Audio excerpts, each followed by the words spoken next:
it, caught it, Yes. then we can talk about them. Yes, exactly. Now, you see, you're asking the right questions. Because if you caught it, you must have chased it. Okay? And you must also present some kind of speed and stealth. Yes, and some clever person will tell you, but yes, they could have set a trap And for avoiding it. the back kicks of a Yes. of a zebra. Those are record-setting, profound kicks. They can actually transport you. So From he this- who does not cut a zebra did not chase it. Or Yes. what are you saying? Yes, exactly. If you He who? Say he again. who chased a zebra caught it. No. Not everyone who chased a zebra caught it. But he who caught it. Chased it. Chased it. All right then. Where is this from? Eric is going to have a problem This with thing this is for a from, minute. it's from South Africa. Ah, okay. We're traveling around the continent. Okay. So, food for thought. That is some serious food for thought. Zebras are also food for thought. Yeah. Okay, moving on. Their food Their food. for the stomach.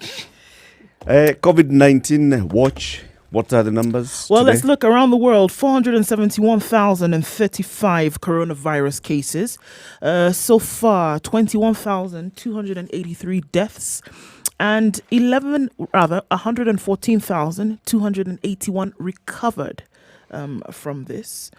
So currently, in terms of active cases, 335,534. These are those who are in hospital right now receiving some kind of care. 320,742 in mild condition. So the possibility of recovery is high. 14,792 in serious or critical condition. This is around the world. Closed cases, 135,501. Of those, 114,218 have recovered or been discharged. That's 84%. And 21,283 deaths, which is 16%. Now, with 192 countries in the world affected, leaves 2 countries out. So basically, we're looking at the entire 7 billion population and 16,000 dead Yes. and less than 500,000 Yeah, so we're still looking at a death rate of close to 4% now. and less than 500,000 infected. Yes. It's a small population, Small percentage of a small population. percentage, true.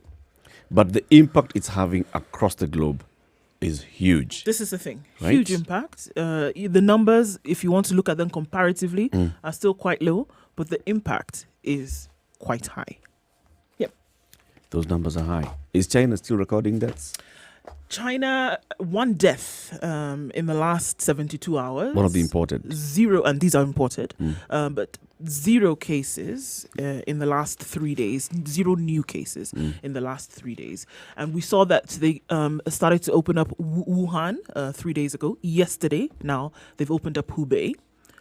So they're on the road to recovery. They still have active cases, but these cases are in hospital. No new cases. 1 death. Now, the only cases that they saw in the last few days were imported cases. So they've had a good handle on this. Good stuff. Let's take a look at local headlines. CT, what do you have? Well, the headlines are a dose of hope. Recovery of first COVID-19 patient casts ray of optimism on a day the president threw a lifeline to struggling households and businesses through a raft of tax cuts and other measures. Yeah. This even as the government tightened restrictions with the dusk to dawn curfew. Entitled Dose of Hope. This is something we're going to have to look at in perhaps a little more detail. We will. Yes, we'll look at the dose, chambua it, we'll look and at the the hope. chambua it even further, and look at where we stand between the hope And the dose. Yes. Let's start with the hope. Hope amid anxiety as virus patient recovers. Patient 0 was the country's first confirmed coronavirus case. This was announced on the 13th of March, and President Uhuru Kenyatta announced that the patient with coronavirus had recovered. This was a much-needed ray of hope for a country anxious about the pandemic. It's good news, of course. hearing that this person recovered. More importantly, we have today registered one recovery of the patient. It's a clear indication that we can and we will beat this virus. That's according to the president. The patient was the country's first confirmed coronavirus case, codenamed Patient Zero. She's a Kenyan woman, aged 27, flew into the country from the US via London. The president noted that so far 184 countries have been affected, and those numbers globally, like you've just given us, Ndu. I think the fact that now, how many cases? And he also announced 3 new cases yesterday, bringing our tally to 28 in Kenya.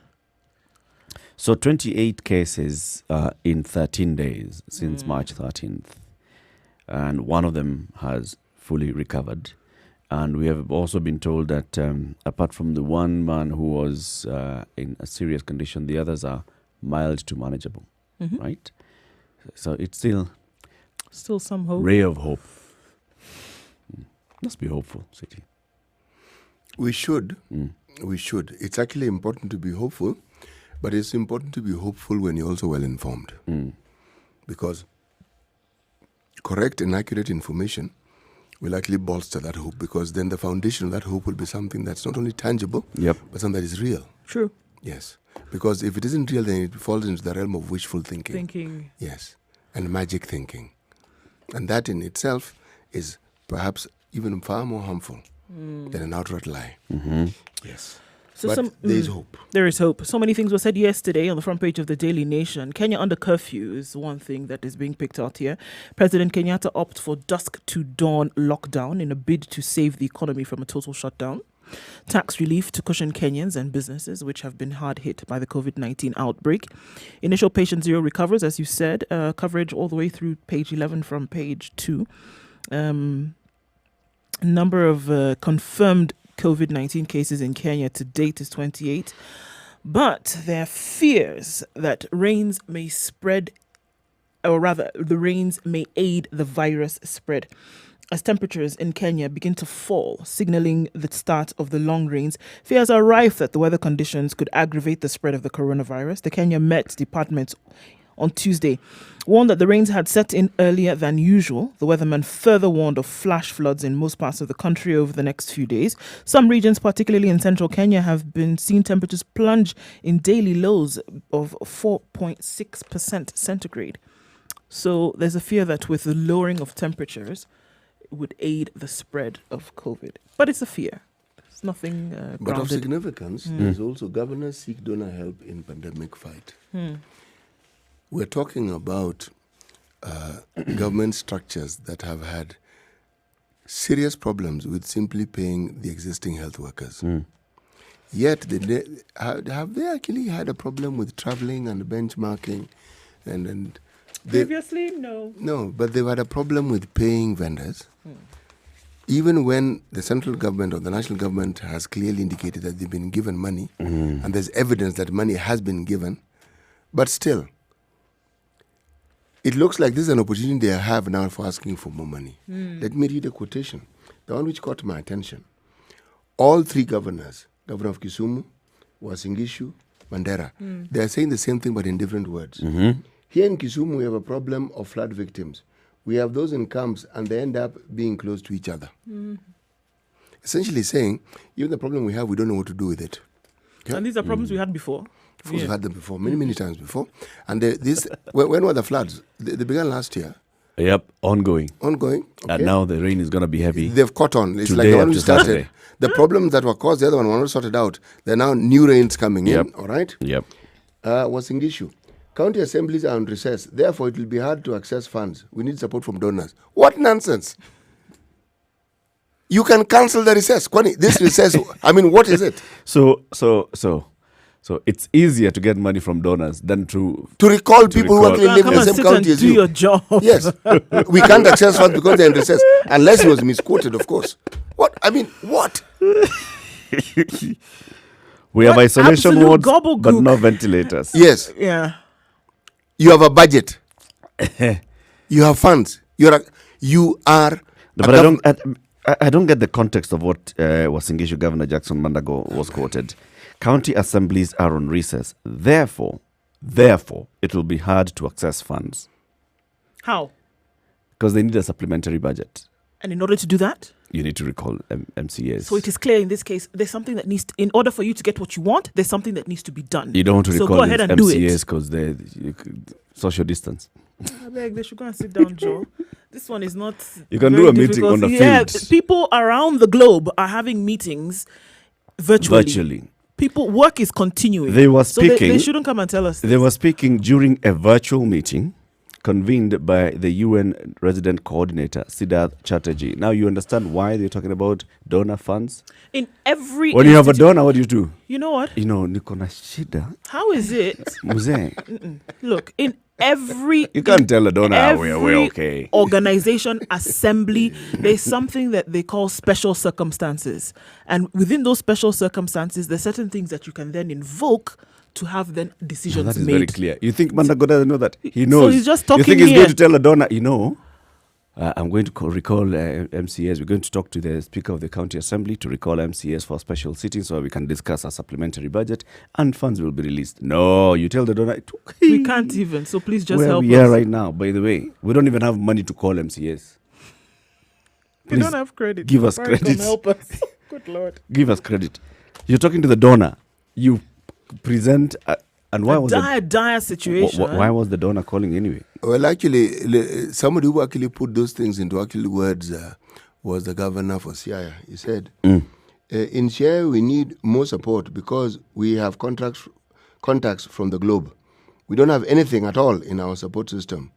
It will be necessary to get direct support from donors. Oh, God Almighty. So the UN resident coordinator, Mr. Chatterjee, said, the battle we now have is a prevention battle, not a treatment battle. How do we make people wash their hands, stop congregating, and keep social distancing? We can assist you with this. We can assist you with the messaging. We can coordinate we can support the coordination of. The governor from Makueni said something a little more sensible. He said, health ministers in the 47 counties should meet to draw up the health needs, while planning ministers should list their socio-economical needs before the counties can engage the national government. Does that not sound like something that is plausible? Why hasn't it happened? It sounds plausible. Well, he's not talking about how we need money, but it's something that should have happened by now. The unfortunate reality, Eh. and why I am disinclined towards directing, should we say, some harsh terminology? Vitriol. Yes, is because I have come to accept that You're in that stage. I'm in that state. Dr. Korir will be with us soon, and we'll be happy to hear No, I that have you've gotten accepted to that, stage 5. Acceptance. Yes, I've accepted. Eric, this. on the other hand, is going to take a minute, but glad No, to know it that is- you've it jumped is- up it- a couple of steps Well, since I have, yesterday. because in all honesty, we should examine and really genuinely look at the leaders we elected. Yeah. These are the people we've been hoping will help us, will sort us out. They're sounding more helpless than us. All of them. Yes, and to top it off, they're directionless because all they keep saying is reiterating the problems we all know exist. We know they're there. Yes, We knew. Where were you? We've known this for a while. yes, but do you read of anyone who is talking about the measures they have taken to think and stand in their country? Apart from Kibuka, who seems to, or unless we're saying this particular article chose to present them in a good light, and the others, they only picked up that they didn't say the wonderful thing that we had said. If we're to go by the recent history, their inability to get the constant running battles they have with the healthcare system. 17 minutes after 6. Good morning. This is the situation. This is the headlines. Remember, you can access the standard e-paper from wherever you are. Just download it on Google Play Store and Apple App Store. Just one subscription fee, and you read the standard wherever you are globally.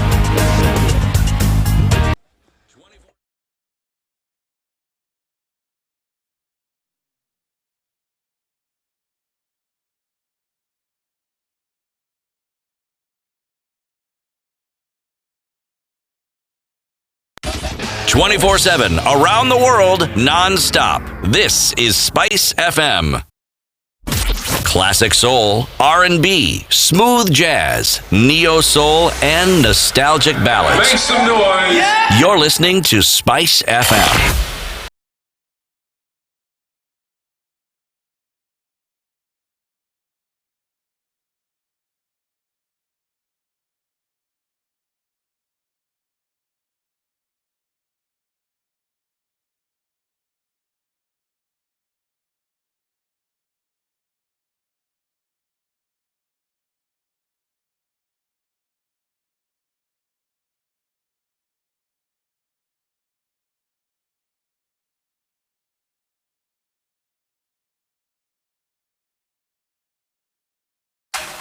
The weather with Spice FM.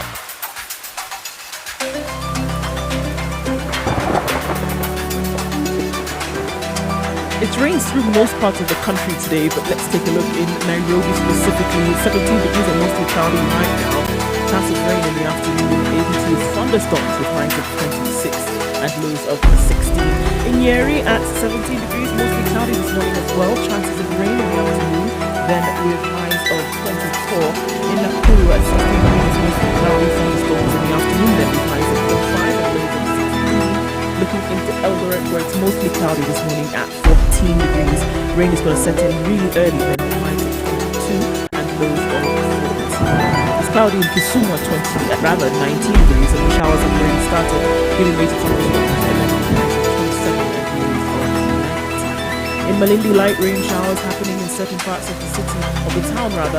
28 degrees currently, and rain coming in later with 33 the high and 27 the low. Looking into Mombasa at 27 degrees, mostly cloudy, rain to set in early as well. Highs of 33 and lows of 27. Taking a look then into East Africa in Kampala at 20 degrees, it's cloudy and the rain will come in early and highs of 26 and lows of 20. In Dar es Salaam, it's clear skies this morning. However, we will see rain later on in the afternoon with highs of 30. In Lagos, clear skies this morning as well. Take a look into London. It's clear skies at 3 degrees, highs of 15 to Paris at 6 degrees, it's clear as well, highs of 12. And New York, finally, it's cloudy at 7 degrees, highs of 8.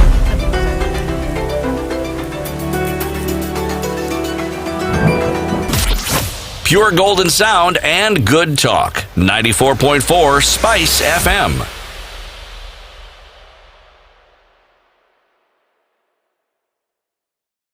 Mature, intelligent talk every morning. Spice up yourself.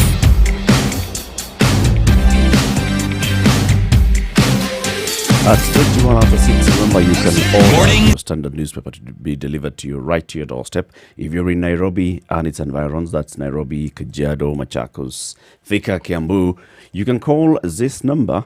That is 0702 905 941. 0702 905 941. Anthony Mutunga will ensure that the paper is delivered to your doorstep within Nairobi. In Mount Kenya region on the coast, 0702 905 780. 0702 905 780. Benson Gitao will pick that call. Marco Diembo is dealing with those in Rift Valley and the Nyanza regions. If you'd like the newspaper delivered to your doorstep, 0776 756 107. That's 0776 756 107. The Standard is the bold and factual newspaper. We're taking a look at the headlines. Now, the other headline that I see that is quite telling on page 5 of the Standard.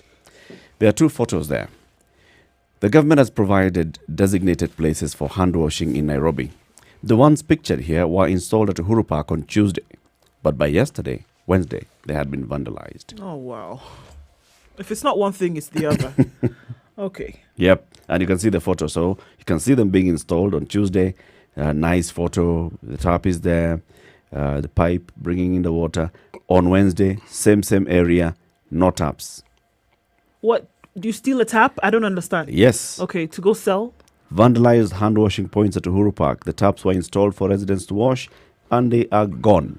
All of them, not some. Not all. at one. And there are very many things. 1, 2, 3, 4. Just from this photo, you can see 5. Okay. Serikali's idea. Headache-inducing thoughts. Ferry service, Coast Guard takes charge. Yesterday we talked about the fact that, huge numbers of people on the ferry, and we saw that. Then it was closed for, walking human traffic.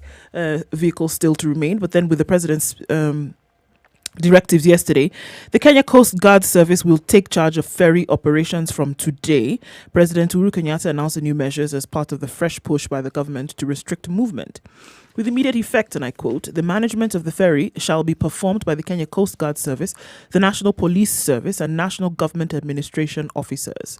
It is now expected that the new team, comprising the Mombasa County Commissioner Gilbert Kitio, the Coast Guard bosses, and the local police boss, will enforce the Ministry of Transport directive issued Tuesday that passengers should be ferried in vehicles to ensure social distancing. More than 300,000 commuters across the Likoni Channel daily in 4 vessels. So manager and senior MD and senior managers forced unpaid leave. yes, Is that what it? Or are they going to be paid for not doing any work? for not doing anything for some time. Well, let's see. Residents. Well, let's look at residents now who would normally use the ferry Yep. on foot. Because, they cross and then they get public transport then to wherever they are going, are now directed to board public service vehicles while crossing the channel. So be in an actual vehicle on your way out. No foot traffic is basically what they're saying. So basically what we are saying is the matatus that ply the side of Likoni should now come onto Get the on island. the ferry, yes. Yeah, get on But the they island. don't do that. They don't. Well, now they're being asked to So do they're that. just becoming, and their job is bring people across. Yes, bring people across. And then but people remember board on the other side to get across. Yes. And you take them wherever they're going. it's going to take forever because now you also understand that PSVs are now being asked to carry half their load. Yep. So it's going to take ages, and it would be good to hear this morning how it's actually going in Mombasa today, because it was announced yesterday 6 p.m. to take effect this morning, and the ferry. It's one opens good way up of at ensuring 5:30. that you have limited numbers, and those people are also still maintaining social distance even inside the Absolutely. ferry. I think so. What time does the ferry start operating? CT 5:30, 6 a.m.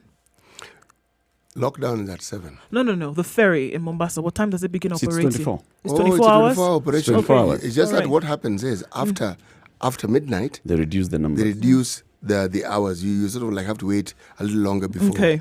Yes. Okay. All right. But usually they were 30-minute intervals. So they would actually meet. This Yeah. one crosses, yes. Okay.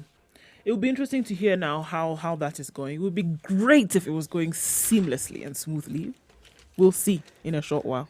There'll be a number of things. One, these measures were announced yesterday. Have the new management sat down and come up with a proper plan of how to implement it? Number 2. Number 3, are people well aware of what's supposed to happen? Number 4, are they willing to just follow the queue? But you must This is understand about also, telling people queue so that you can get into this matatu or no, whatever. What So the many matatu things is will come here. into The matatu play. queues to get onto the ferry, and then on the other side, you're boarding onto the matatu, and you've got to queue to get onto the matatu so that the matatu can get onto the ferry, so that it can take you over to the Likoni side. plus there's the element of cost, because people were getting onto the ferry paying what? As foot traffic? Zero. So now you have to get into a matatu to be able to cross. There's an element of cost that has been introduced into that. That as matatu well. should not charge you. It's not consuming any fuel. But in order for it to take been you to where you're, they're not going to do it for free. It's not. Look, the way I'm looking at it, and maybe City, you can correct me. The matatu that brings people to the ferry, instead of people alighting, disembarking yes, there, they go all the way across. It basically takes you across. The matatu is carried on the ferry, takes you across onto the island. And then all you do as a matatu is cross back. So All you do essentially- is pick the passengers from the other side Who are going to the other side? who are coming to Likoni and wherever they want to go now beyond So Likoni. instead of people queuing to enter, you queue and enter a matatu. matatu. Yeah. The matatu enters the ferry with you At no and cost. crosses. Yes. There's no cost to them really as the matatu. Then also have to take in the aspect of timing for them, whereby they would be But taking, there's a cost actually for There the is. passengers, because There many is. many of the people who are crossing there have walked have from walked home. from their place to the point of the ferry. They have walked from home Yeah. to the matatu, And now you're being asked and to they're get on a crossing to matatu. the other side, maybe Yeah. to walk to work. Yes. Even as I read the edicts that the Minister for Transport had given, and on the face of it, it looks like it was a good idea. But I pondered and I asked myself, but people walking onto the ferry, that was a process that was controlled for the longest time. I know I'm going back into history, but it was, you see, previously, there were no specified avenues for people to follow as you walk to the ferry. You could everyone just mingled with cars and Free walked for in. all. Then it was segmented, by the way, and with barriers set. So they could actually stop. A certain number of people enter the ferry, they stop, and people would stop.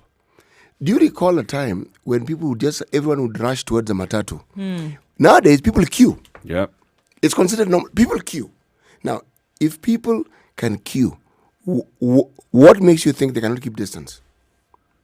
Even for the ferry, they still queue, and then they're told the guy needs the chain and says, no more, that thing that is full, wait for the next one. Now, when they get onto the ferry, maintaining that distance and also knowing the number of people, but it can be done. You know where the problem arises here? It is not the people. It is the number of ferries that actually ply that route. Yeah. If you had, say, for instance, instead of one ferry going, one ferry coming, let's say you had two of them, it means you can have the number of people who actually go into one ferry because there's another ferry. If there are three ferries, it's the same story. Now, do we have that capacity? No, we don't. No, we don't. And this is a stopgap measure. This one of people enter the matatu, it sounds like a good idea, but if you look at the number of people who actually cross the ferry, and the number of people who occupy a matatu. Yes. So if you're talking about the big matatus, you're saying 18 people per matatu. yes, One ferry load is what? Over 200 people? yes. How many matatus are those? It's ridiculous. It's crazy. Why don't we give How this long will thing- it take us Yes, exactly. for the matatus people to board the matatu? This is what I'm the saying. matatus Also, to the time board the factor. ferry, The time factor then also becomes a thing because No, people have the to. boarding wait isn't to the problem in the sense that, remember, there are vehicles that board the ferry anyway from the other side. What you've now done is you've added matatus to it. So, are you going to have a separate ferry for matatus passenger only? vehicles? Yeah. Yes.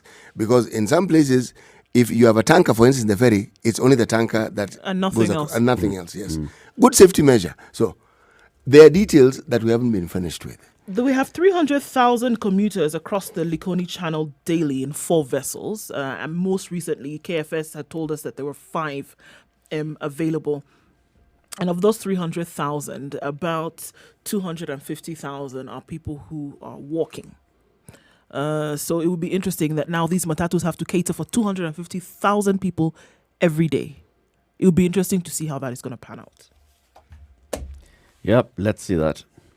Let's see how that happens. There's a lot. And of course, we'd like to know what is happening around the ferry channel today.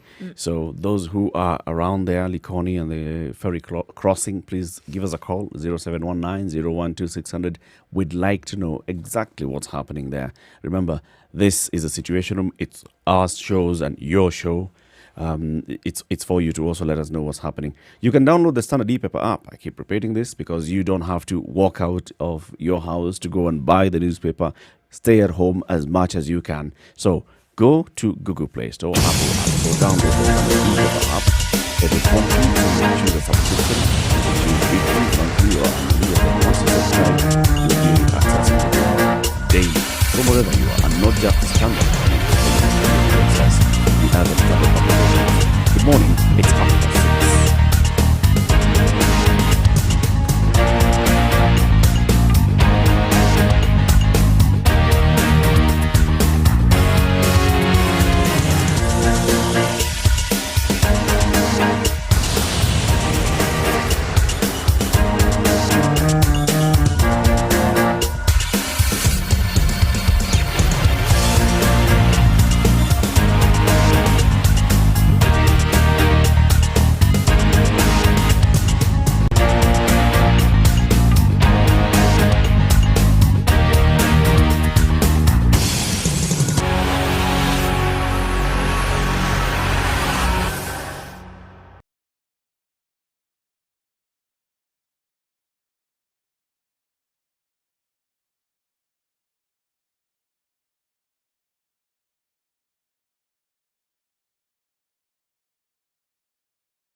Spice FM, Mombasa this Malindi. morning at the Likoni channel. We'll get a little bit of that information so that you know what to do. Traffic. Where you're going. Skip into Nairobi now. Why? The city centre. It's quite open today, and as we have been reporting for the last couple of days, coming out of the road, very, very evident into the city. Unfortunately, not complying with the set guidelines within the space, and people are a bit worried then about what happens there, so people have decided not to now until they comply. So a lot of foot traffic there this so it looks alright from everywhere that we're looking. So outside, you can see the things are looking very well. Let's go into the Spice FM page. Give us a call and listen to see, but for now, no problem.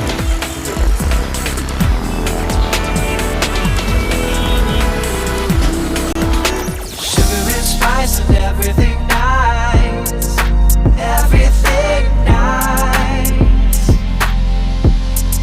Spice everything. Spice up your life.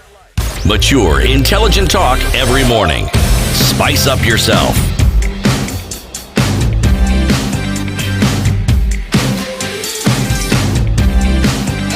Mornings done right.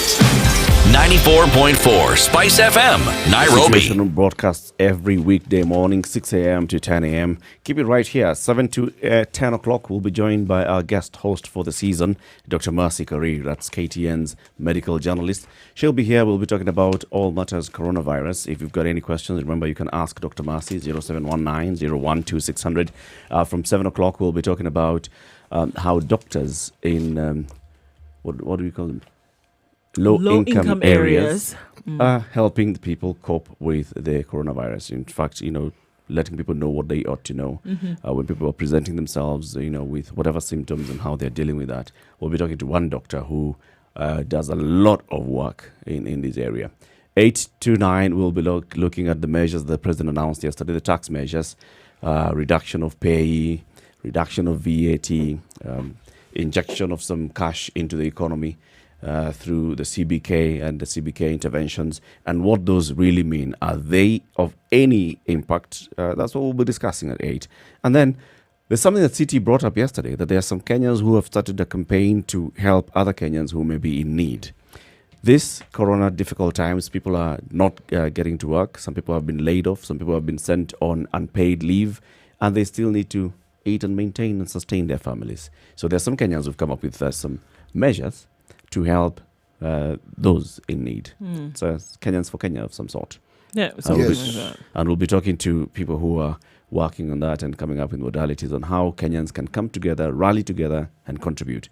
In the meantime, let's take a look at the headlines. What do you have in the nation? Well, still looking, before I get to the nation, just one interesting story in the Standard, talking about protocols discouraging the sharing of rooms for those who are in government mandated quarantine. Hotel guests will have meals delivered outside their doors, and after eating the used utensils, we put in a bleach solution. So just letting people know about what is happening within those spaces. The government expects that 2,000 people will be placed under mandatory quarantine and has issued guidelines on their handling and living conditions. The individuals will be quarantined for 13 days in selected hotels and government facilities as part of measures to curb the spread of COVID-19. A document drafted by the Ministry of Health outlines protocols that will guide the management of the quarantine. The people placed in isolation are majorly Kenyans arriving from abroad. Hundreds of Kenyans have been affected by the directive issued by the government on Sunday requiring all persons entering the country to self-quarantine to stop the spread of COVID. Health Cabinet Secretary Mutahi Kagwe announced that those coming into the country beginning Sunday to Wednesday would undergo mandatory quarantine at their own expense. So what we should know, health workers and hotel staff interacting closely with the guests would wear tightly fitted N95 masks that cover their mouths and noses. All guests should be placed in well-ventilated single room with open windows and an open door, and their movements will be limited. Cleaning of the rooms will be responsibility of the room occupant, while the management will facilitate for cleaning materials. So that's what's happening That's in not what's Rwanda. happening. It says this is That's what will happen. Will happen. 3 According to days government. after we started this. Yes. So 3 days into your 14-day quarantine, you've all been mingling, and then now you're told, all right, now from tomorrow, the 4th day, for the next 10 days, This you- is what's going to happen. all right. Well, it's good for those who are arriving to. No, are there people arriving today? The last Final batch flight was arrived yesterday. last night. Yes. So those who arrived yesterday were still mingled. Gosh, yes. Well, talking of mingling, on page 27 of the Standard, we have a headline, Medics so scared turn away ill man. This is a case of a 19-year-old man who had traveled apparently from Switzerland, had symptoms that the medics called corona-like symptoms. He went to a hospital called Life Care Hospital in Bungoma town. They turned him away, and the person had to be transferred to Mbagathi. Now, what this particular article goes on to say is that it not only tested the preparedness for managing the coronavirus in this part of the country, but it also brought forth the unpreparedness. Now, you see, it isn't the system here. We are talking about healthcare workers not being adequately prepared. Yes, and fearing for their lives, because they are the ones who, in caring for this patient, would have to be in touch with him. And given all the information we have regarding how you can get into contact with the virus, one could even argue that their fear was justified, which brings us back to what we've been told about training people all over the country in preparedness, and the story we've repeatedly been told of how thorough the training has even been within the counties. We are now reading a story that completely negates that particular promise that was made, that particular positive statement that was repeatedly told to us about preparedness within the counties. So maybe this has happened with the public hospitals because this person presented themselves at a private hospital. It did. So why were they not taken to the nearest public hospital? The question, They had to be transferred all the if way you to recall, Mbagathi. we raised these questions and said, okay, when you say there's preparedness and there's training, explain to us how Yeah. it's being done, Yeah. and explain to us how health facilities have received this training, or the people who work in this. We did not get a sufficiently adequate response to that question, if you remember. Now, the underbelly is being exposed yet again. Because the story says the management of Life Care Hospital, which is where the 19-year-old first presented himself, called the Bungoma County emergency team. The emergency team suggested that the man be quarantined. The hospital was not ready, and they asked the county to handle him at their public facilities. After moving around with all public facilities turning him away, the county said that they were not able to quarantine him because they lacked adequate equipment. What is that? More to the point, the I county thought they said the counties are ready. Yes, the county commissioner, further, county commissioner comes in. It's a health issue, but says now this person must be taken to Nairobi for testing and treatment. Surely we're even told that counties are able to test. Come on, man. I don't even know. I can't reconcile these two. That at this point, when hundreds Even of if they people, were not able to test, at least being able to take this, they've told us that they've got isolation wards or quarantine facilities. Take the person, then ask for all the assistance. If the labs have not been decentralized yet, if Camry has not opened the regional lab testing facilities yet, just have that communication, but don't send somebody around and they are already feeling unwell. What do you think that is going through their mind at that point? And such a story, when it actually is heard and it spreads, how much faith It or lack of it leaks. will people Yes. have in the healthcare system? Because you're telling the public you will be cared for, and yet we're getting stories that you will be turned away. You'll be sent to Nairobi from Bungoma. Yes. Now, look at that process of sending this person. By what means is this person being is this sent? person being sent? Yes. On- And if indeed this person had tested positive, because they were dealing only with the symptoms, remember? Okay, he wasn't tested. But let's say he tested positive. Then what do you have? Are you not actually helping spread this virus? Yes, absolutely. Bungoma, is not around the corner.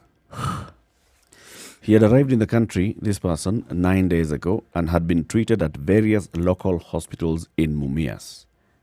He was not showing any signs of improvement. Okay. He was in self-quarantine Okay. and now he has gone. So a very good story as well on the same page 27 of the Standard. A landlord waives rent for tenants as he shuts down the building. This is a landlord in Nakuru town. His name is William Mureithi. His building is Will Mureithi. So Wilmar, right? W-I-L-M-U-R. It's called Wilmar Building. It's on Kenyatta Avenue in the CBD of Nakuru. It houses banks, SACCOs, law firms, a college, insurance and real estate companies, an adult education center, and a handful of business stalls. Wilmar Building will be closed from March 26th until further notice. April rent has been waived. That's a notice that he posted in the building. In an interview with The Standard, he was saying he was skeptical when he was issuing that notice because he was fearing that his clients may take that negatively as an attack on their business, adding that this would at the same time have a financial implication on his own side because he's giving up on a huge chunk of his rental income. But he says, this is a measure that I've decided to take. I mean, we've got to close down the building and to make it easier for my tenants, I've told them, don't pay me for April. That guy's going to have full house for the rest of his business life. Yes. When this is over, he will never lack tenants just from this gesture. Yes. It's one of those things that you can see somebody who's showing that they are Eric, it's spot on. Not only that, when someone's intentions are real and practical, you see it. He looks at the situation. What can we do? What do I do? I I stand to lose money. No. Lives are more important than money. Yep. Shut it down. And he says he's seeing the reason why most of these businesses are still operating is because they're thinking of the kind of expenses that they have. They still have to pay rent at the end of the month. So he's like, guys, Okay, forget the rent. Forget the rent. I'll be fine. We'll all be fine. Let's close down the business. Send your people home. And he has also sent his workers because we are told he has an interest in real estate and he also has employees. He has sent them home on leave. Now, if you are looking for an example of somebody who actually is taking action, That's one. that's it. These are the heroes of the country. He shut his business down, but he has also made compensatory actions to ensure that life for his people go on. Go on. Well, okay, looking at another sector where it might not be so pretty, Kenya locks out Mitumba clothes. Second-hand clothes dealers are staring at turbulent times after the government suspended importation of mitumba. Trade Secretary Betty Maina said public safety and the need to improve sales of locally made apparel informed the decision. Importation of used clothes, I quote, is suspended with immediate effect to safeguard the health of Kenyans and promote local textiles. The Cabinet Secretary also cited spread of the coronavirus among the reasons for the move, although used clothes are normally fumigated before being shipped to Kenya.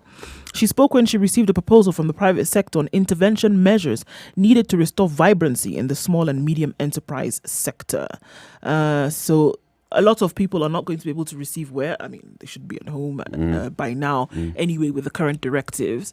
But this is a sector that is going to suffer because livelihoods for people who buy, for people who sell in bulk, These traders, small scale. first of all, you've told traders, yeah. shut down your business. Yeah. Right? And then the people now who buy Yeah.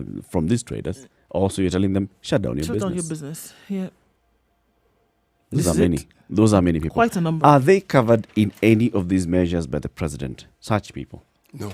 Interestingly enough, the informal sector seemed to have been forgotten a lot in these No, yesterday. they were largely ignored. Ignored. Yeah, they were largely ignored because the 24,000 shillings that we spoke that was announced yesterday in terms of then who would benefit from a tax rebate, as it were. 100%. A lot of these informal sector workers don't earn that amount of money. These are people who earn significantly less than that. If you're going to look at it, They are not formal, so they're not don't pay formal. payee anyway. Yeah. So there's nothing. they're so- not going to earn any. There's no help for them Yeah. at all. If we want to look at it, the only thing that we saw maybe was the turnover tax, which was imposed in the beginning of this year, which was then reduced from 3% to 1%. Yep. How many had registered for this TOT? This is it. This is Because the the question. first payment for TOT, we had a KRA person here, and the first payment for TOT was last month. In February, Yeah. yes. Yeah. February 20th. And by that time, what you're required to do is go to the iTax and register that Your obligation. details. And register the obligation for TOT. How many have registered the obligation for TOT? Because So we're how looking many at are not- millions of people who Yeah. would be required to register for this. So Yeah. then, if you're not registered in the first place, it means that you've not paid, and then now, here you are. So the 3% to 1% may not necessarily have an impact, but it will have an impact for those who had registered in terms of the next time that they're Required remitting to their... make a payment, yes, Yeah. yes. So, yeah, informal sector, yes, largely ignored, as the city would say. But we'll look at that with more detail. Yeah, we'll hear more about that. Think about the informal sector and the population involved. 83% of the I economy am of the actually country. just looking at the thinking if I was the government, if Yeah. I were this particular government, God forbid. But I'm thinking, you look at the numbers, you just avoid it.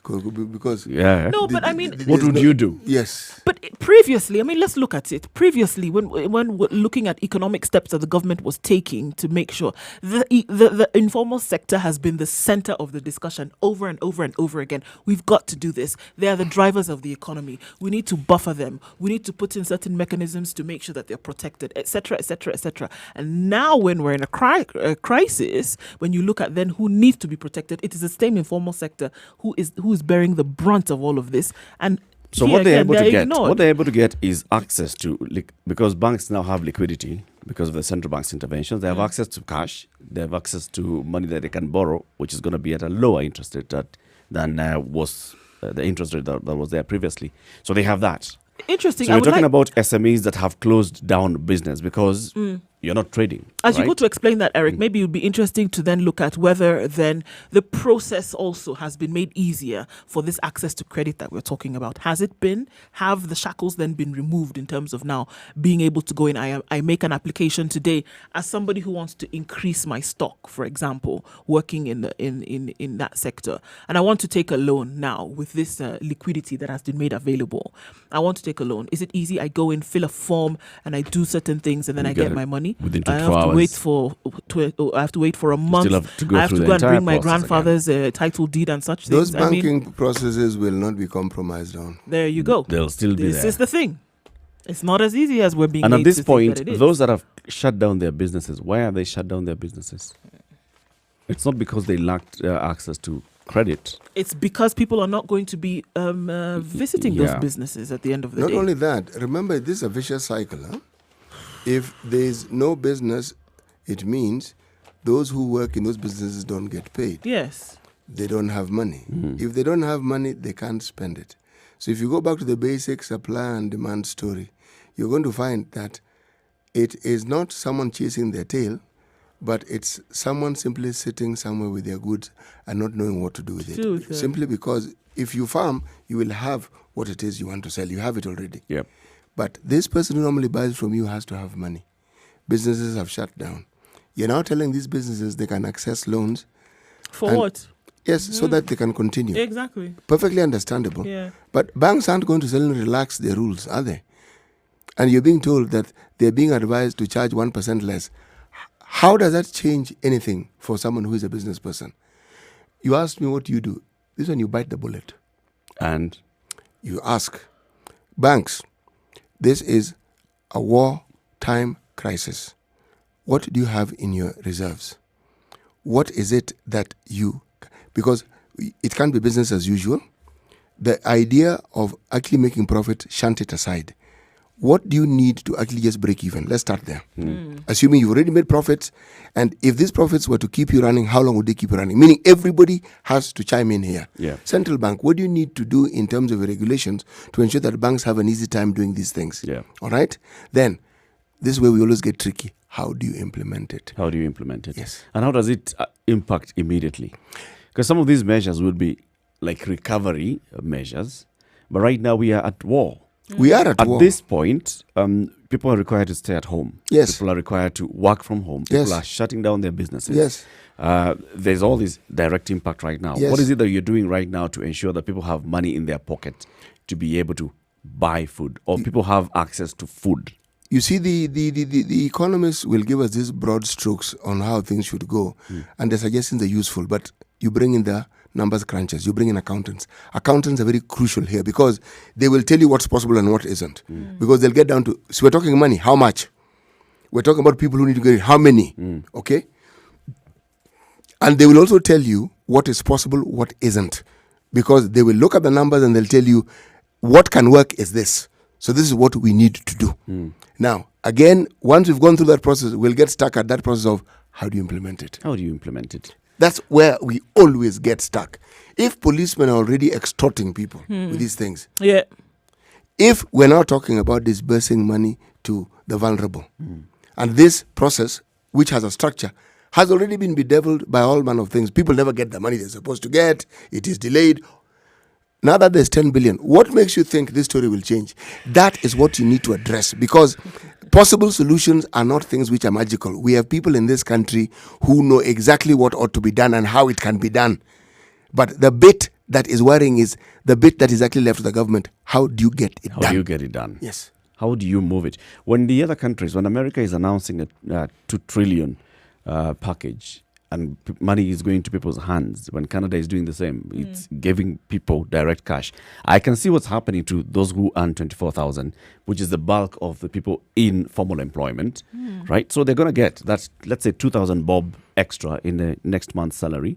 For those in government, for those in big corporations who still have a job, for those in middle and small enterprises, they have been sent on unpaid leave. So this 2,000 bob is not going to come anyway, because the salary is not going to come anyway. Yes. So you can see there's cash that has gone into people's hands: police officers, teachers, doctors, public servants, people working for big corporations, those who earn a good salary and they're not being retrenched.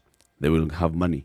Is that money enough to circulate and help the entire economy, the rest of us, the 80% that don't have formal employment? You know, that sector was completely not discussed in the president's speech.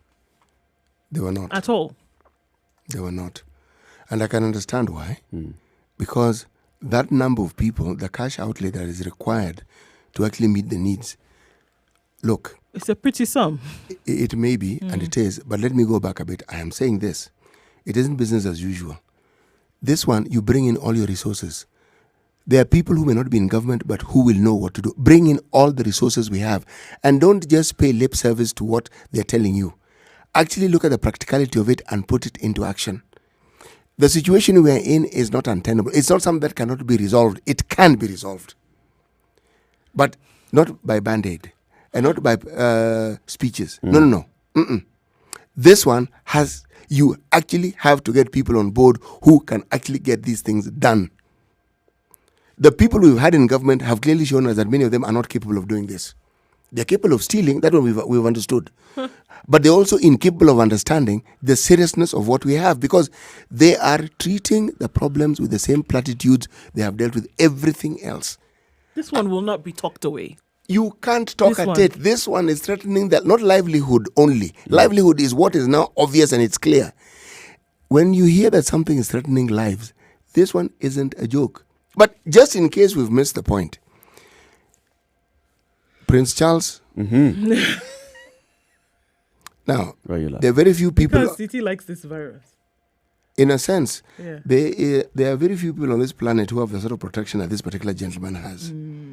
But here we are. How did he get it? How did Prince Charles get the coronavirus? He also has buddies and he hangs out with people. Have they been able to trace back? I am sure they've traced Angela it back. Merkel were able to tell it. Doctor came. And the doctor, test yes, positive. yes. So for Prince Charles, the tracing, has it shown anything? Eric, remember, this is not a person who hangs out by himself. Huh? Everywhere he goes, there's a retinue of people who are always around him. But lately, they've been on lockdown. Yes. Yeah, But when were they on lockdown? At what point? Before that lockdown, it was business as usual. Yeah. The Queen left Buckingham Palace a long time ago. Went into Last week, actually. seclusion. Yeah, it was Seclusion, less than a week ago that she left Windsor Castle. Remember, it isn't her leaving Windsor Castle. It is her and her entire entourage. Precisely. Yeah. And that entourage, if you want to talk about contact tracing, then it's for everybody everyone there. who is in the entourage. There was a famous clip on the BBC of Prince Charles himself coming out, and his initial reaction or his initial action was to shake hands, and it was the people on the receiving end who actually said, guy, we're not doing this, and he would remember, and then 2 minutes, literally 3 seconds later, went to try and shake somebody else's hand, and they actually stepped back. And just looking at that could have been the habit that he was in. Wherever else he went, part of his job is to shake hands. To shake hands. Please understand. Is what he does all He's day. been brought up to shake hands. Get out of the job description. Get out of the car and shake hands. So you wouldn't be surprised that he was able to get this or pick this up from his job. And he could have picked it from anywhere, really. Yeah. If you think about it. We wish him all the best. It might be hard to trace though. But he's in good But spirits. consider two things here. One, the people so far, if you look at the trajectory of this thing, we haven't had one case being reported from the low-rent areas or our slums in this country. We haven't. Let's go on to the We other. thank God. Yes. Today's proverb. Today's proverb. Not everyone who chased a zebra caught it, but he who caught it chased it. Eric is going to have issues with this proverb. Today, every time he says Came up with such a proverb. Not everyone who just a zebra caught it. But obviously, If the size of the animal one is a who problem caught to it you, chased it. why don't we replace with rabbit? no. I mean, what is it saying? It's obvious. Not everybody who chases catches, and the one who catches chased it. What's the problem? Eric, you've only got to the house. Let's go to the hour, then I'll explain All right. to you why it is you've got to the house of the man. All right. Good morning. It's 7 o'clock. This is the Situation Room on Spice FM.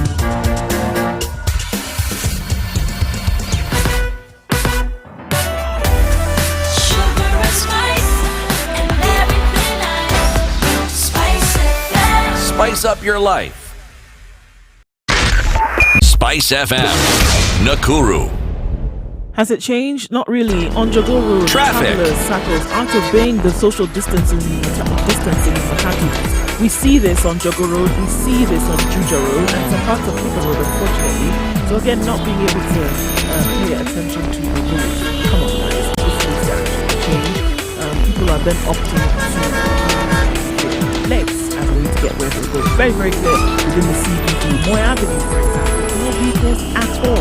It is clean, and very clear. Across the city, nobody is needed. Mombasa, getting all the way to the Nyeri and roundabout now. I think it's become a competition. And somebody's at 9 minutes between General Motors and the Nyeri and roundabout. So it's become now half past traffic. This is what we're going to see tomorrow. People have promised us that we'll be leaving the city tomorrow, guys. This is Spice Event KE Night of Leaders on Twitter. If there's anything out of the ordinary, do let us know. But for now, nothing happening on our roads. Again, we'll take a look at what's going on with the ferry in a short bit.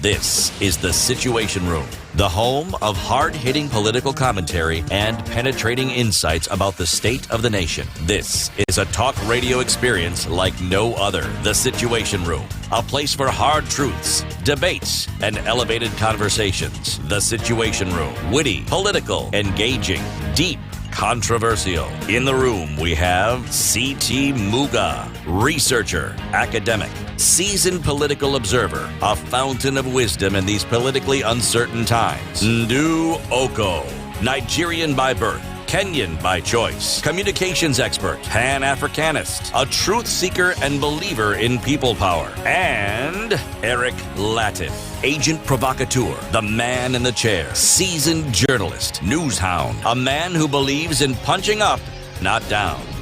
This is the Situation Room. The 2.5 only way to minutes past start 7 your... o'clock. Good morning, and how are you doing? This is the Situation Room, broadcasting in Nairobi, 94.4. We are in Mombasa, Kisumu, Nakuru, Eldoret, Nyeri, Malindi, www.spicefm.co.ke. Live streaming on Facebook, Spice FM KE, and YouTube, Spice FM KE. So, CT, who's this who's chasing a zebra and why? Just before we move into the next topic. All right, why don't I give it context and probably just change things around a little bit? Not everyone who chased HIV caught it, but he who caught it had chased it. Now, if you look at the COVID-19, this one you don't have to chase, it comes to you. People who have contracted the virus aren't even aware because they were just going about their normal business, shaking hands, walking, just normal, nothing overt, nothing unusual, nothing socially unacceptable, just no. That's what makes it dangerous because you're now asking people to stop doing what they are used to doing. And this is just normal social habits. It's difficult because we don't think about these things. They're things we just do. Normally. We're talking about the Prince Charles and his handshaking conditioning. Yep. It's his job. Yep. We ourselves have, remember, just think of how long it's taking you to get to a point where you no longer shake hands. You have to think it. But when you get used to it, it'll be okay. But before you do, now, if you're talking about chasing a zebra, Why, if you ask me, the zebra was mentioned was for a specific reason. There are very few animals as unique as a zebra in terms of its color scheme, in terms of its proximity, in character to some domesticated animals like the donkey or the mule. But more importantly, people aren't really known to hunt for zebras. It's not usual. So think of an unusual situation where someone wants to do something unusual. If you actually achieve it, it means you have to try doing it. And if you don't try takes doing effort. Yes, and if you don't try doing it, you'll likely never achieve it. Now think in terms of some lofty goal that you want to achieve. Okay, I think you get the message. It takes effort Yes. to achieve something. Yes. And no matter how lofty or how far-flung it is. This particular virus seems to be far-flung, it's foreign, it's what have you. But a lot of effort. It's not by chance. No. Or luck. No. It takes effort. It's effort that's going to... This one, a lot of effort is I required. get it. Do you get it? Yeah, I understand. Oh, you it really now. got it. I was I'm waiting the- for I'm you the to, one. get on the train. Yeah, come on. Yeah, I Yeah. understood what it was.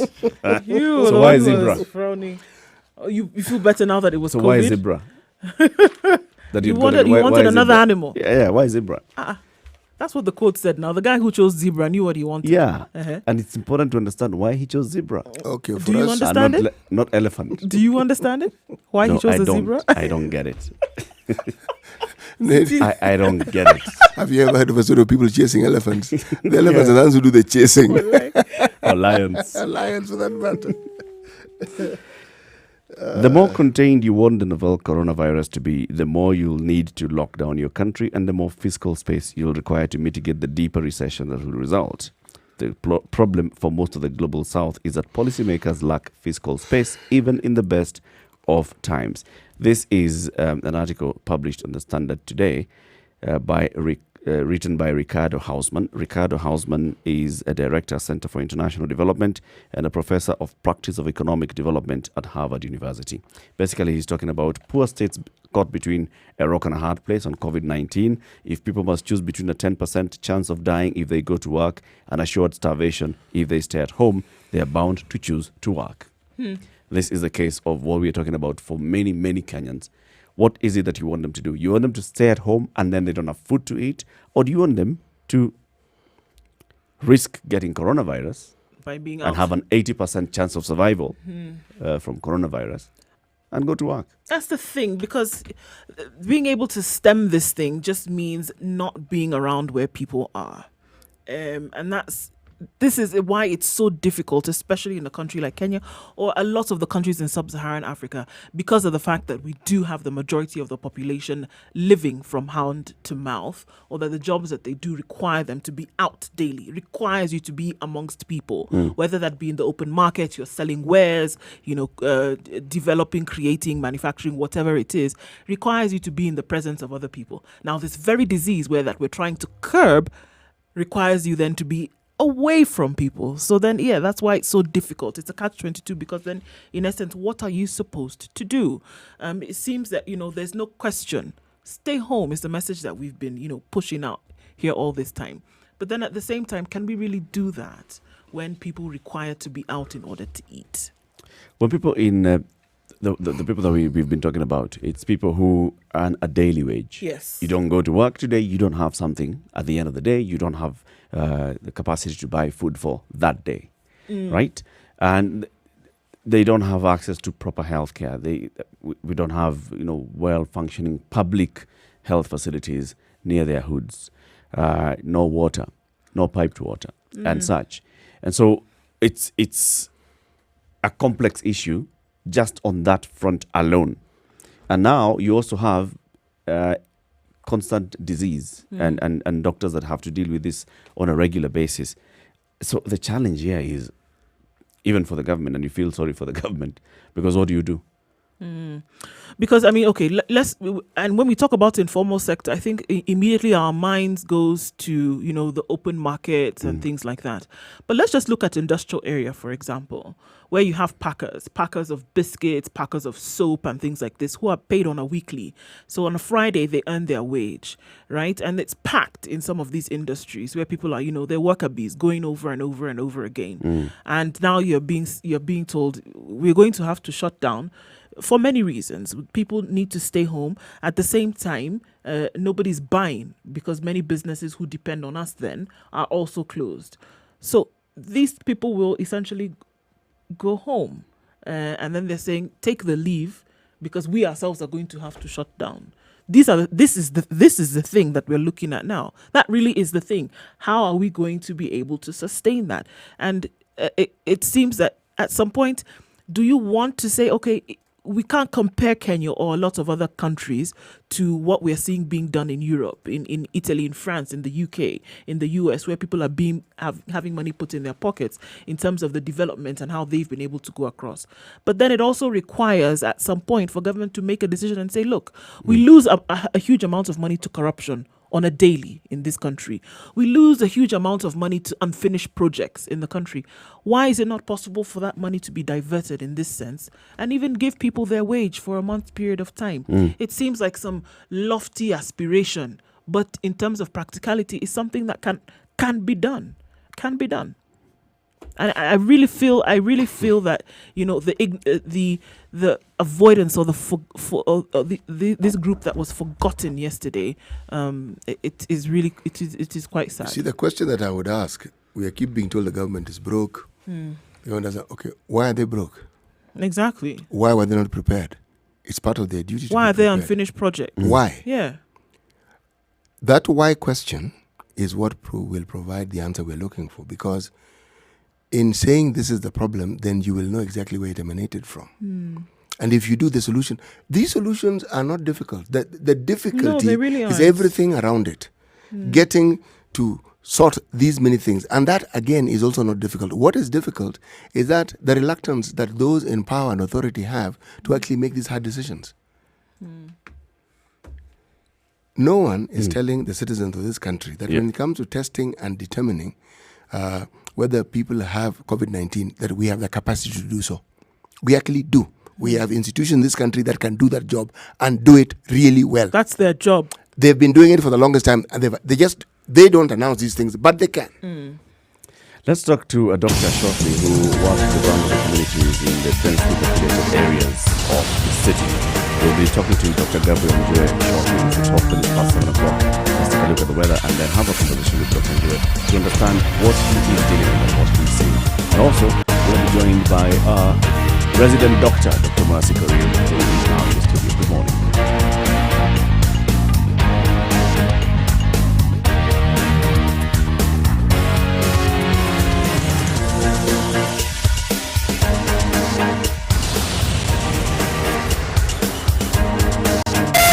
Spice FM, Malindi. Mostly cloudy in Nairobi at 17 degrees, a chance of rain, probability The of weather rain with later Spice on, highs FM. of 26 and lows of 16. Take a peek then into Nyeri this morning, and it is partly cloudy, but thunderstorms expected in the afternoon with highs of 24. In Nakuru at 16 degrees, thunderstorms expected later with highs of 25 and lows of 16, following the same trend in Eldoret at 14 degrees. It's partly cloudy this morning, but a chance of rain later with highs of 22 and lows of 14. Kisumu is mostly cloudy this morning, opening up a chance of rain later, highs of 27. In Malindi, it's a warm morning today and mostly cloudy at 28 degrees, opening up to showers later and highs of 33. In Mombasa, it's mostly cloudy at 27 degrees and rain expected overnight as well, with highs of 33 and lows of 26. Taking a look then at Kampala this morning, it's raining at 20 degrees and it's going to carry on through the day, reaching highs of 26. And in Dar es Salaam, it's clear skies this morning.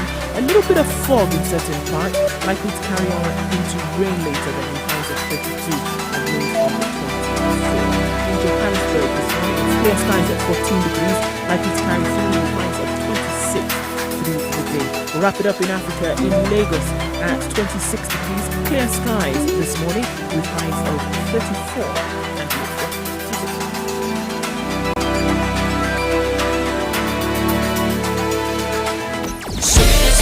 Everything nice. Alright. Spice FM. Spice up your life. Mature, intelligent talk every morning. Spice up yourself.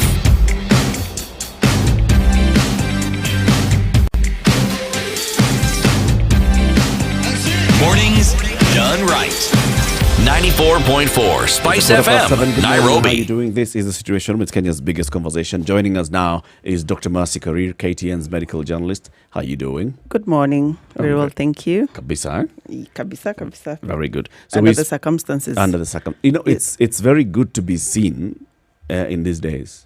When you see somebody like, They're alive. yes, And well. it's good to see They're not you. in an isolation unit somewhere. Yes. Oh, yeah, It's true. good to see you, Dr. True. Karir. Thank And now we want to talk to Dr. Gabriel Njue. He works with the vulnerable communities in the densely populated areas of Nairobi. And Dr. Njue is on the line. Good morning, Dr. Ari. Good morning, Brian. This is Eric Latif. We have Nduoko, C.T. Muga, and Dr. Mercy Karir in the Situation Room. Asante sana for agreeing to speak to us. Thank you. Welcome. Sawa, karibu sana daktari. First of all, let's just start you off from the measures that the president announced yesterday. Working in the informal settlement, how have these measures been taken in? Are they positive? Are they negative? Do people see that these are measures that will answer their questions? How is the mood down there? Yes. As of yesterday, the population was really eagerly waiting for what the government would be giving as the directions towards the containment of the spread of coronavirus. And the view has been there that maybe there could be a total lockdown, but there is also the need in the community to contain this disease because of the fatalities of the condition that we are seeing. So the population is quite welcome on the measures. They were only fearing a total lockdown where they are not able to get out there and get the food for themselves.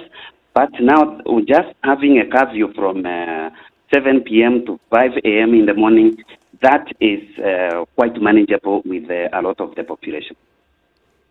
Okay. Looking at the informal settlement and the kind of needs that the people are raising, first of all, water is hard to come by. I've had a situation where somebody is worried they don't even have that soap, let alone water. They don't have any of these things, or they are hard to come by. How are the people there maintaining hygiene? And two, the social distancing, knowing that these are densely populated areas. What are the practical things that people are putting in place in these areas? Yes, we have a few quite serious challenges on the measures the public health measures that we would want to implement in the community level, especially where Penda works, where there's a lot of population. Is that one is the social distancing. Maybe where you find the marketplaces are really congested, or even the living rooms are really congested. And the other is the social amenities. Maybe they have common water points, or they also have then the washrooms, and then the social distancing becomes a real problem. Some of the measures that they are putting in place is at the water point, then they have communal soap and ensure that each and every person who comes there, they wash their hands before they can fetch the water, or at some strategic entry points to the marketplaces, you are finding that they are placing some water and soap so that they can ensure that each and every person entering these shopping malls or these shopping areas at least have the standard hygienic practice of washing the hands and even using the sanitizers, alcohol-based. So are they showing that they understand the dangers of contracting COVID-19 from your assessment? From our assessment is that the society, even these populated areas, they are showing that they clearly understand. Like recently in one of the places where the neighbors actually called the MOH to tell them, hey, one of our neighbors here is really COVID. And that person was taken away. So for testing to Bagadi. So this is where really we are sensitized to the community, and we feel the community is picking up to know clearly that yes, we need to act.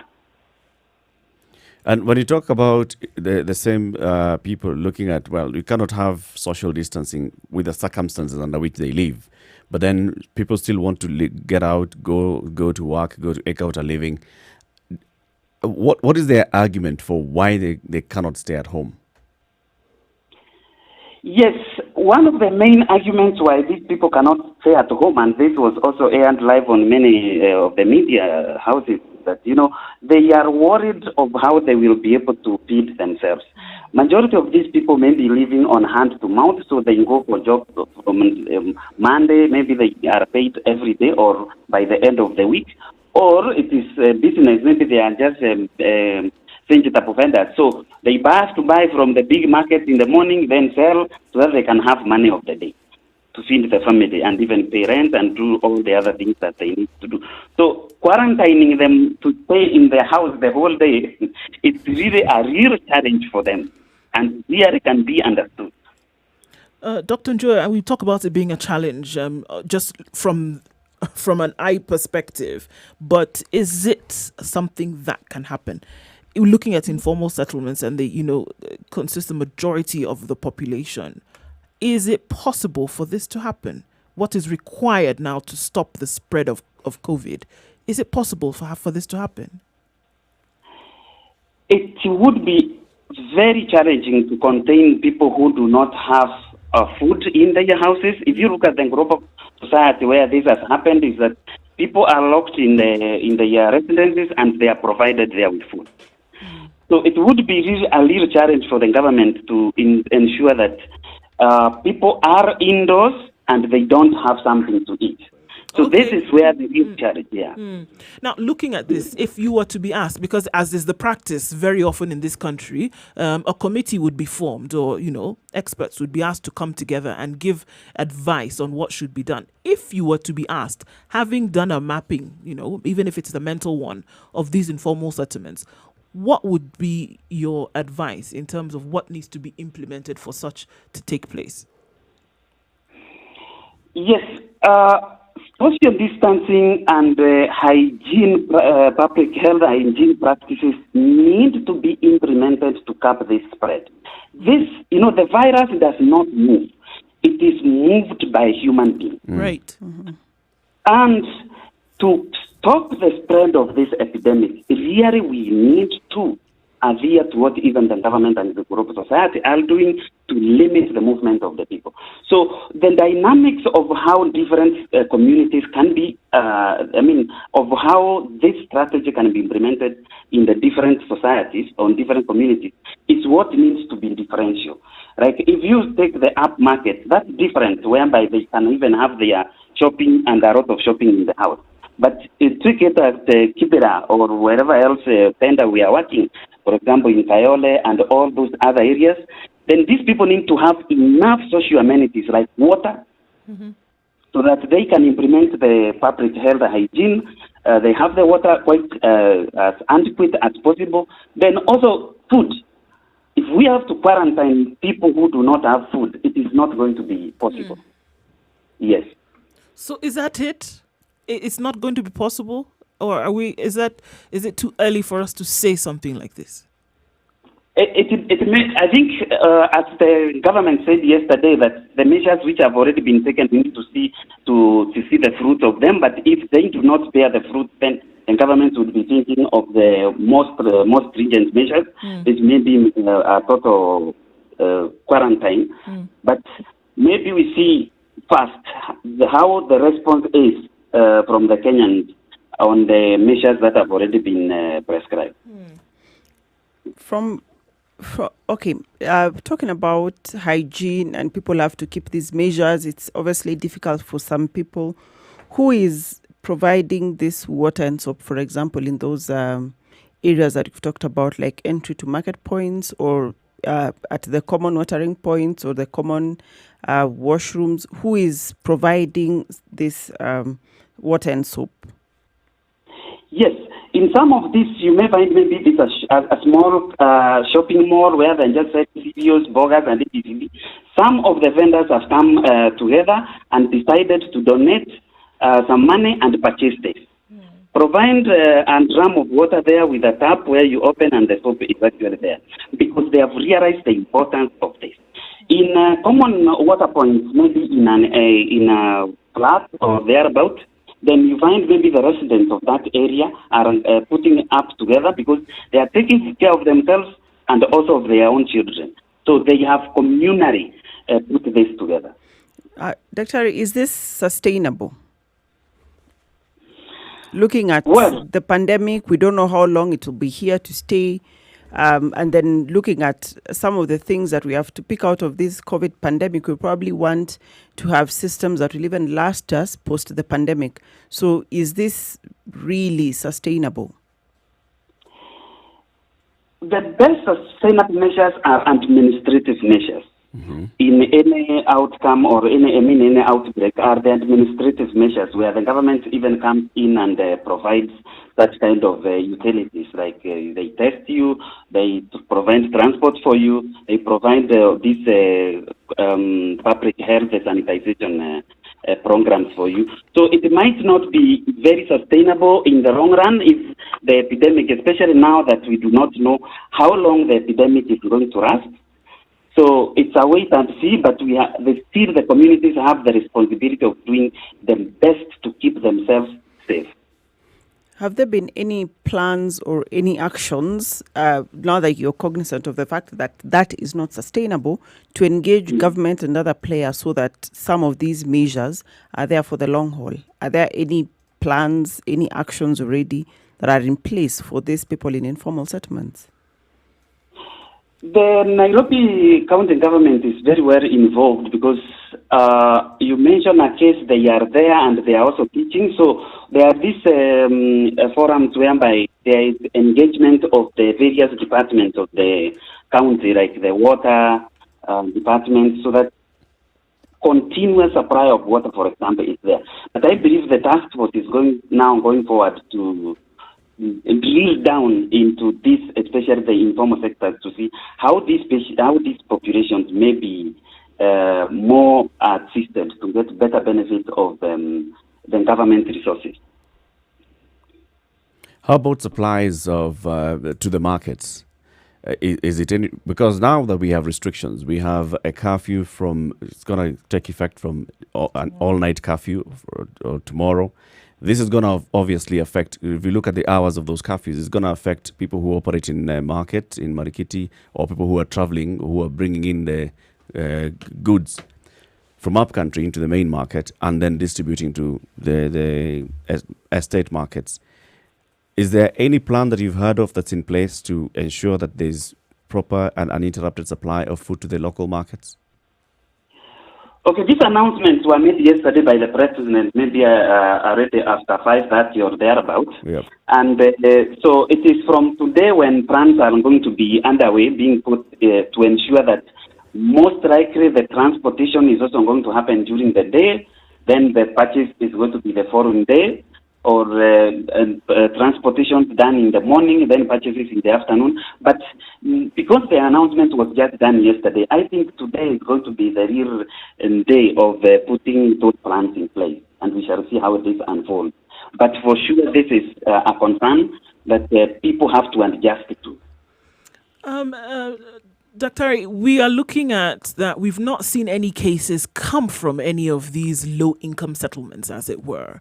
We've seen importation of cases of infections, and then from there the spread to other people. However, is this an indication of what the future could be, that it could be actually where we expect it to spread, it would not spread? All factors would point to that within the clustered areas, we would see that there would be a higher spread of the same. But so far, we haven't seen that. Could it be an indication of the future? As I have said, is that this disease is spread by human. That's a person-to-person contact.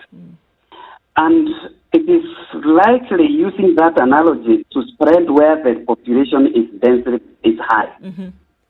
So, although what we have seen is whereby the cases have been imported, and now we are seeing community spread, because Kenya is now in the stage of community spread. Yep. The spread is going to be higher in densely populated areas than in the sparsely and upmarket, the living suburb of Nairobi. This is why the measures which were announced by the government yesterday are really key, even in those informal settlements. This is where they are going to be very key, because even though you have seen Only those who have tested maybe have come and they are in this up market or not in the informal sector. Yep. They have people from the informal sector have also gone into those social amenity places where these other people have gone. True. Or these other people have also gone into these communities. There has been interaction of people. And if we do community-wide testing, I believe even some cases may be found from those informal sector communities. Dr. Njue, when you run Pendo, you obviously come across many patients on a regular basis. And I can imagine that some of those people on a normal, ordinary day come to you presenting cases of respiratory disease. Are you seeing a spike in that? Are you seeing like a panic of people who start coughing or wheezing or sneezing and coming to you and telling you, I'd like you to test me? Yes, thank you for that question, because we are seeing an increase in cases of upper respiratory infections. But we need to be cognizant that, this COVID disease is not so much distinguishable from the common flu that we are used to. Mm-hmm. Only that now, as healthcare workers or healthcare providers at Penda, we are at a higher level of alert that any person who comes with fever, they have a cough, they have difficulties in breathing, then we are like, hey, we are screening you for the temperature, for the questions, have you traveled, have you had contact with it? Yes, so we are seeing this, and at Penda we were really, like for the last 2 months, we were just preparing for this situation. So we are very well prepared. And in the event of a spike in terms of people coming, like you said, the likelihood is that you'll have more cases coming from the densely populated areas. Those people will be presenting themselves to your facilities and asking for help. Are you well prepared to handle larger numbers? We are very well prepared as Penda. As I have said, Penda for the last, starting January, when the group picture was increasing, January and February, we were getting prepared for this situation or increased numbers of the disease, whereby we purchased huge consignment of the drugs that are used to treat upper respiratory tract infections. Like the WHO has confirmed that the best is paracetamol for fevers. We have a lot of antibiotics for the upper respiratory tract infections. All our facilities are well equipped to make the triage, to make a decision at the entry point. Are you having a respiratory tract infection? Do you have fever? And if so, you are taken into an isolation where the doctor comes in very well gloved and with the personal protective equipment to assess you. And if that doctor still finds that you are at risk, then we are quickly contacting the MOH so that this person can be taken away for testing and also maybe quarantined. When, Dr. thank you very much for that information. It's very encouraging and uplifting. When you say you are prepared beyond having medication for upper respiratory diseases, what other measures have you taken into account in terms of your preparedness? Our preparedness is that, number one is that we have increased the number of personnel. Yes. Because you know that some people will still fall sick, maybe they are sick from common disease or some other issues, and these are stuff. So we have ensured that we have about 10 to 20% of more than the number of the regular staff that we have. Yes. So that all our facilities are well manned. There's no human resource shortage. That is number one. Then number two, we also have a call center, whereby patients at home, they can actually call so that we can do telephone triage. And then we can do advice. If that one you need to come to the hospital, or that one you don't need to come to hospital, you can do 1, 2, 3. Because there is also the need to decongest the healthcare facilities to keep space for these patients who are coming. Right. Then we also now, like me, as a medical doctor in charge of the clinical services, I am on standby 24/7, so that I can be at a position to run into any of these facilities and give the aid. And then the support center, they are also our support center, Penda Support Center, is also on high alert to make sure that any distress call is handled as required. Among the cadres of employees that you have, do you have community health workers? We don't have community health workers. Yes. It's like the people that we have at the medical centers are able to do health education to the people at the branches. But we also have been doing outreach previously. Right now, we don't do outreach because, obviously, this is congregating people together. But previously, we have been doing community outreach. Okay. Now, in preparedness, when you say you've trained your personnel, what exactly have you trained them in? We have trained all our personnel on the COVID-19, the case itself. This is the case definition, the history of the disease, the spread of the disease, the case definition, the symptoms, and the way the disease is supposed to be managed. For example, at the entry point of each of our facilities, the staff who is waiting there is well in a mask and has a thermometer and has very well revised and understands the case definition. So when you come in there, they will greet you and they will tell you there is this epidemic and we would like to ask you a few questions. So they will ask you whether you have fever, whether you have cough, whether you have any sore throat. Have you traveled? Have you been in contact with a person who has traveled outside or a confirmed case? And right now, we are also asking, are you possibly a healthcare worker or have you been to some hospital in the last few days? So they educate the public as that. Then they take your temperature because sometimes people have high temperatures and they do not. Yep. Yes. Now, finally, Daktari, tell us about the cost. Who's paying for this service? Who do you expect to pay for the services when the people come to you?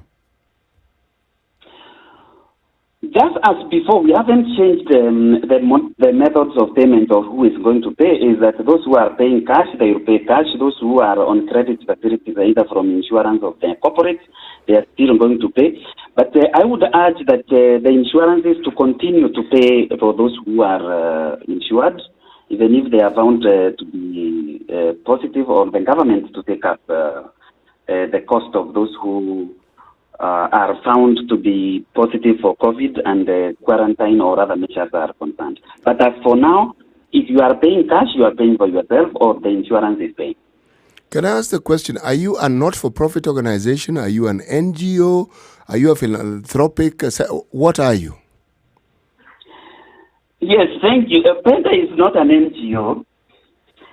It is a privately owned organization, but it's an organization that runs on low margin and high volume model, whereby we just make small margin, but so that we can be at a position to treat and serve the base of the pyramid society. Okay. So we are not, yeah. Oh, sorry. I just wanted to find out from you if you've had any suspected cases that have met the case criteria, or anyone that has come through the facility that has later turned out positive. We have had suspected cases, but when the MOH has come, they have maybe and just advised the quarantine, and none of them has actually turned positive that we know of up to now. Okay.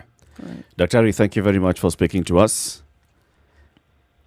Thank you so much and welcome. And we wish you all the best at PENDA. Thank you. Dr. Gabriel Njue is a medical doctor. Prior to going to PENDA, he has worked as head of medical services at Mpisha Hospital, chief of medical services at Nairobi Hospital, chief clinical manager at Equity Afia. So this is a man who understands health management and management of health facilities. And he's telling us that PENDA, which is a medical facility that works in the highly populated areas, slum areas of Nairobi, densely populated areas, has been dealing with these cases. They are prepared, they are waiting to see if anybody comes and presents themselves, and they already have some good protocols and some good working relationships with the Ministry of Health. It's a good thing. We know that they can escalate this quickly, and the MOH has already been tested and they have responded. So it's a good thing to know that this is happening. It's 20 minutes to 8. Let's have a look at traffic.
Classic soul, R&B, smooth jazz, neo soul, and nostalgic ballads. Make some noise.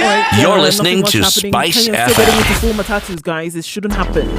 Traffic. Half the number that should be in a matatu or public transport wasn't required right now. You're getting into a mess if you don't follow the directions. More human traffic than vehicular traffic on the roads today from Mombasa Road to Westlands, coming off of Langata Road and Gong Road today. No traffic whatsoever. Still trying to get information as per how things have opened up to the ferry. Probably going to call in a short bit to let you know what that is or what you should expect if you're approaching that area. We'll give you that information in a short while. Spice them, Katie. Reach us on Twitter. Tell us what you see, if anything. And take it from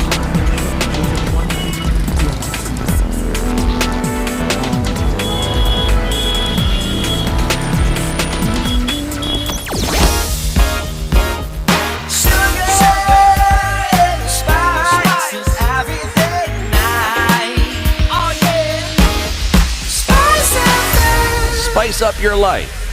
Mature, intelligent talk every morning. Spice up yourself.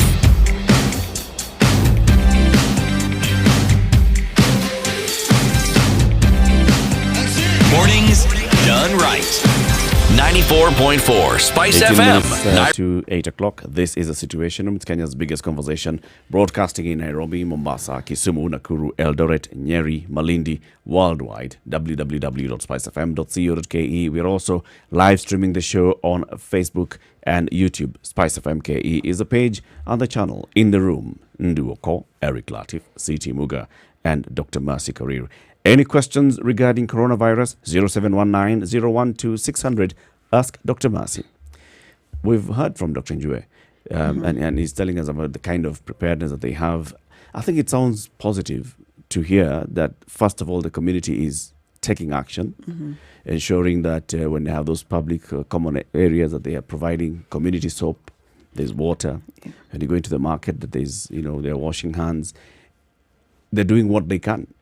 And everybody is that message of washing your hands has gone everywhere. It's a positive thing. Sometimes let's look at positives.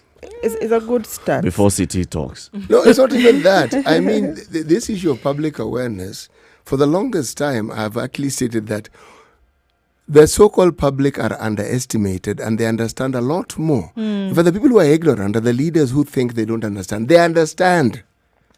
They know what they need to do. I'm looking at those points at Uhuru Park. I've seen the picture on the Standard. Yes. no longer points. They're no longer points. It's actually a sink with taps. The hand washing points. Why didn't we ever have these things? To start Did with. it take a pandemic to put in just Vandalism. simple The measures The answer to like that is that? yes. Why? Because you see, But you see- we've you had watering points around the city in but the past. But you see now, when you have enough like this, it becomes obvious that you can wash your hands, Yeah. that you can get water for drinking or Yeah. for whatever it is, because they are at every presence. Remember a time when there were no dustbins in the CBD, Yeah. for example. So it didn't take much to do that. It didn't take much. So when you had the dustbins, then it became common practice that you just, whatever trash you have to wait for. You hold on to So you it get home to the next. to the next place where there's Yeah, a dustbin. where there's a dustbin. And when there are many, it becomes second nature. Yeah. The same thing with this. If it were already there from the word go, it wouldn't have taken COVID-19. We would have just continued with life as usual. Then we wouldn't be telling Kenyans that they're indisciplined, they're not following instructions and measures. If these things were not there before, then you cannot expect people to quickly unlearn their habits, as it is said, for them to do this. You would now have to consciously think about some things that... So it's going to take long before we quickly unlearn the habit of vandalizing things. Unlearn. Yes. Unlearn. Unlearn it. Vandalism is just a reflection of what a Kenyan at a certain level in the societal ladder feels that he is actually putting forth as his contribution to the theft of the country. He sees it at a higher level, and this is his opportunity, the tap. Others at a higher level see it extortion. See, the national pastime and the national growth industry has been pilfering. Now, what leaders don't seem to understand, the things that you do at the very top cascade, well, if it's good, it does.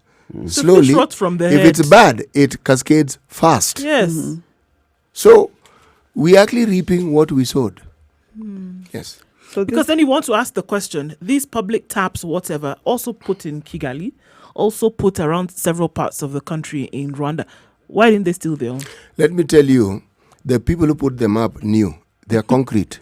You can't carry them. you can't If those things had been smaller, they would have vanished. They would have gone. You are talking about just the tap. They would have carried the The entire whole thing. thing. Yes, that concrete construction you can't carry. unless they just carry the taps and the pipes. But you can't carry the pipe because No, you'll have pipe was tricky, pipe is tricky. but I'm sure they could have if they could.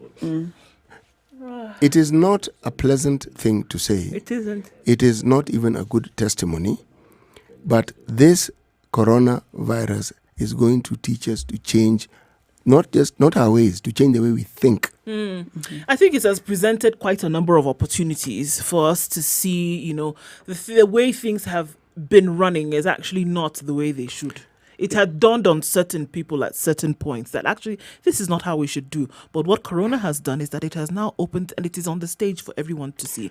Look at Nigeria, for example. We talk about the fact that hundreds of billions was spent, right, to build one or two things that people Billions did. of Naira. But goodness. to to build, it could actually translate to tens and millions of dollars, even almost billions, to build things that people didn't require. But now with Corona, there's no America hospital that you're going to.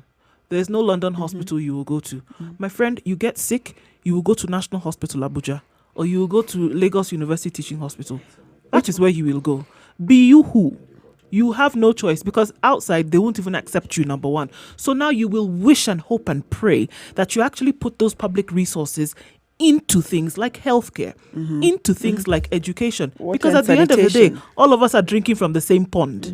Yeah. It's right across the board. If you saw things which were wrong and you ignored them, you suffer the same fate as the person who perpetrated it. Yeah. If you saw it and you contributed to it, you suffer the same suffer fate. it. If you're in a position of authority to stop it and you didn't, you suffer the same fate. If you're innocent and you didn't know, now these are the people, the group of people in this country that you feel really sorry for. If that is a sentiment that is useful, they're suffering the fate for something they didn't contribute to. These are the kind of individuals, the ones who see no evil, touch no evil, pretend that they don't know evil. Those ones are suffering the same fate. And what they don't know is that they contribute to it. I think about Heavily. healthcare providers and I think about, Dr. Korir and other people who would have been clamoring for a long time. Please, I mean, even you yourself, CT, and the work that you've done, please put money in medical research. Please put money in the health sector. Support this thing. We're not looking at the days when there would be a crisis, just for the general upkeep and well-being of the country. So you can imagine what they are thinking now and saying, look, guys, we told you. We told you to do this. Not once, over years. And you can't even tell them you told them. You know why? That's wasted energy. Something like research, they listened and even 1% of our GDP was allocated for research. To access it. It's a tall order. To access it. Yeah. Yesterday when I was listening to the president's measures, and exactly 3 years ago, at a time like this, we were almost ending with the 100-day doctor strike. You remember how that strike had bit heavily.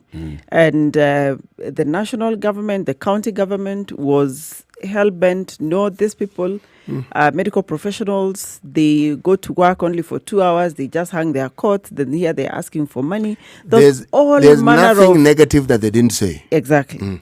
So yesterday, and the opening remarks, somewhere in the middle of the speech, and he's lauding the medical professionals as like we have come full circle.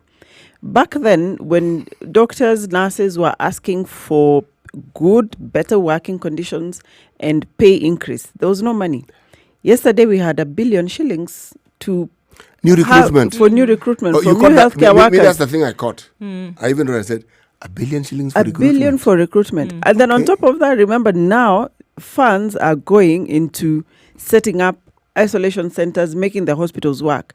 These are things that exactly 3 years ago, doctors, nurses, and clinical officers were on the streets clamoring for, asking that you put in place, do this.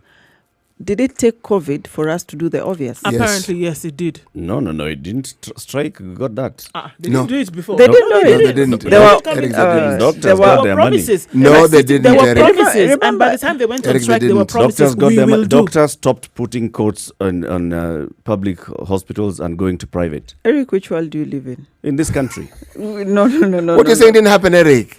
No, it It did. never used to happen. Those guys were actually jailed. Remember, they were taken to various jails and shuttled across this town because the union, the union officials at the time. yes, and that And they were speaking the same things that we are talking about. The same things that they're being told that if you don't sort out healthcare, it'll come a time when you will have no alternative because all of us depend on here. It has come 3 years later. We are back to the same things that they talked about, or dare I say that we talked about at the time. That, we need to sort out these things here because it serves us and our kin. Now, here we are. The only place you can go to, and I remember this was a painful point for you, that it is our public facilities that are actually your best bet out of this crisis. That has never been a painful point for me. I've always supported public facilities. I've always supported doctors. Doctors went on strike. It's the action of the doctors going on strike that got things moving. Not COVID-19. Which But things, what has Eric? moved? What has moved? No, wait. Listen to Doc- what Eric is saying. Doctors went on Listen strike. to what Eric is They saying. asked for something. There was movement at that point. Meaning, If there was no strike, there would have been no movement. Let's not take away from the effort, actually, the Eric- 100-day strike Eric by has a doctors point. by saying that it took the COVID-19. Yes, Look, COVID-19 has added to it, but doctors went on strike and doctors got paid. Doctors went on strike. And in the process of negotiation and the back and forth, the government talked badly because also the doctors were also talking badly. they But that's- continue to it's talk part of badly. it. It's part. This is part of it. It is this season It's part of the only that they have- negotiation. Yes, that It's they have this season. gobstopped. It's Yes. only this season that I've talked nicely because they've realized Now they talk nicely. that is Without the their doctor- last line of defense. And they're not talking nicely for the doctors. They're basically talking nicely because this is something that we need to deal with. So, Eric, you know where you're right. Even the 100-day strike was part of a process that had begun with Nyekal and Kamarogo's group those In many years ago. 1994. And were they hounded? They were Were they not? They were treated shabbily. They were treated badly. People were kicked out of the houses with your children. They were treated badly. But it began then. 94. They couldn't register their unions. That story began then and has continued. Right now, we still have counties where medical staff are actually not functioning optimally. No, remember Kirinyaga fired their medical practitioners. I was even wondering, when they're saying we are prepared, we have preparation. What are they talking What are about? they talking Who about? who are the drivers of this vehicle? now? Actually, There was you medical need so to who's pause. working in the Kirinyaga public That's what hospitals? we've asked our people on the ground to find out because They were fired. they were fired. So when the county I'm is worried. ready, what And no counties- what are they ready with? doctors from Cuba went to Kirinyaga. We know that. That's an interesting question. I mean, as we look at it now and we ask ourselves, because across the board, we were told the other day by Dr. Mulwa that the counties are ready. And if there are no medical practitioners, health workers in Kirinyaga County, You do if need to they've pause been for a fired, second and asking remember yourself the that Dr. question, Mulwa was acting, he had an acting capacity and representative capacity as government spokesman. is okay. Operative word government. Now Well, continue with what you're saying. Yes. Now, the question then we ask ourselves, if counties are ready, how are they ready then with no medical practitioners? That is the big question that we're also asking. And we've sent out people to go and find out, especially in Kirinyaga, because they fired all their medics. What is happening? You must remember that the government has this knee-jerk reaction of saying certain things. Preparedness is one of them. They'll tell you we are prepared. How long have we asked this question about preparedness? And we've been told we are prepared. And then we ask, okay, where exactly are you prepared? At this place, okay, so where is this place exactly? We've been asking this thing now for almost 3 weeks. Same question. Same question. Same question. And Discussions are ongoing. yes, and you have, and someone to tell you definitively. We had Dr. Mongang here. We asked, Daktari, we're really polite. Daktari, these places that you speak of, we're told they exist. We're told they're ready. Now, I don't expect the government to actually tell us, you know something, We are guys, not ready. this thing has got us flat-footed completely. I don't expect them to say that. But I expect them, in their trying to be spin doctors, to also tell us that, point to what you've done. That one at least raises hope, says we've done this and you can go and check. Show something. Yes, but even that one, we have a problem with that. If they could just say, if you go to Mbagathi, this part of the video, you will see this, you feel, you've been given direction. We know doctors have been trained. We know medical staff have been trained. Numbers, they're not going to give you numbers. Yeah. They say they've been trained. We were asking Dr. Njue what he's trained his people in, all right? And I specifically asked if he had community health workers. The reason why I asked this, it doesn't matter how many clinical staff you have. If you're hoping to reach the population in the areas that he's working in, You have to deal with clinical officers stay in the clinic. That's what they do. That's their job. Yep. They are not going to go and those outreaches. You need community health workers. No, if you don't have them, so how are you reaching those people? Because community health workers are trained in these processes. They are trained in this. They understand, but they also live in the community. So they are voices that the community readily listens to. Yep. Yes. So I was trying to look at the list of the county isolation facilities that I got. Actually, Kirinyaga is not on the list. They don't have isolation trained. facilities. Okay, I don't know if it was, because these are all the counties across the country. Kirinyaga is not on the list. For good reason, perhaps. I hope it was an Yes, omission. an honest omission. an honest omission, hopefully. An honest But maybe the omission is people an in omission. Kirinyaga can tell us how the situation Actually, is. if somebody understands and they come from one county, they can call in and tell us so Yeah. that we are better informed, really. Actually, yeah. Because So here we're that- shooting in the dark. Because for me, that's a worrisome thing if that one county, for example, is not prepared, because it means we'll not be able to pick cases, and the community spread that will be there will just, It would be terrible. it will be terrible, and it will come to all of us. Please remember, a curfew doesn't stop movement within the time that is, okay? And those counties do businesses with each other. Yes. People move, Yes. okay? So if they don't have an isolation ward, the enormity of the danger is actually profound. And the possible results are cataclysmic. It's not threatens something all you of want- us. Yes, it's not something you even want to contemplate. Yes. So we can ask anyone from Kirinyaga, please tell us if you have an isolation unit, if your healthcare workers are prepared. We would like to know for the sake of every other Kenyan. It's disturbing. Oh, it's It very is. disturbing. It's extremely disturbing. Remember, people are still moving around the country. Remember that. And it's Yes. something to point out We here need at to this ask point, Mr. because I was Mwangangi. quite He's worried the about chair it. of the CECs, and he's in the task force. He's coordinating this. He'd know. Yes, he does. Yeah. He does. But Just we pointing can, to we can another. ask the county government of Kirinyaga to tell us. Yeah. We can't take away from the fact, and I think I mentioned it to you guys yesterday, that quite a number of people are traveling, and already predicted that tomorrow, being Friday and getting into the weekend, not knowing what the week after that will present, is that still a number of people are traveling, trying to get to their rural homes or trying to get to where their families are, because they say, I'd rather be with my family if this thing is going to get to me. And of course the dangers that are posed there.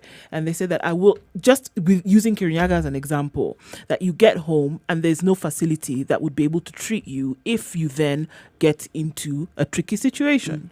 I think, and I'd like to borrow from the FIFA president when they were launching their campaign. Yeah, we look at this. Yes. Today's proverb. The zebras. Not everyone who chased a zebra caught it. But he who caught it, chased it.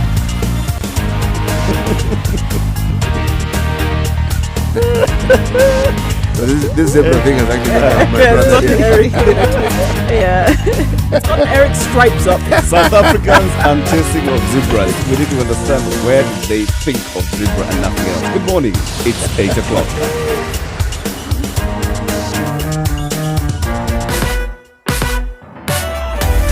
Sugar and spice and everything nice. Spice FM. Spice up your life. 102.5 Spice FM. Kisumu. Traffic. Nothing much going on. I can't promise that really say anything. Still, this is the thing though that's evident. Misbehavior of public service vehicles. Jogo Road, Juja Road, some parts of Langata Road. People are still filling up the Makati, trying to make a profit, of course. But do not what we are. Did you not address the issue of fuel or fare increase or decrease? Unfortunately, that did not happen yesterday. But people are still using the for now, and the prices still remain up there. This is what we are seeing. No incidents or accidents anywhere you want to look at. We're still trying to get that information from the ferry. As soon as we get it, we'll let you know what's going on there. Should expect. Spice of things.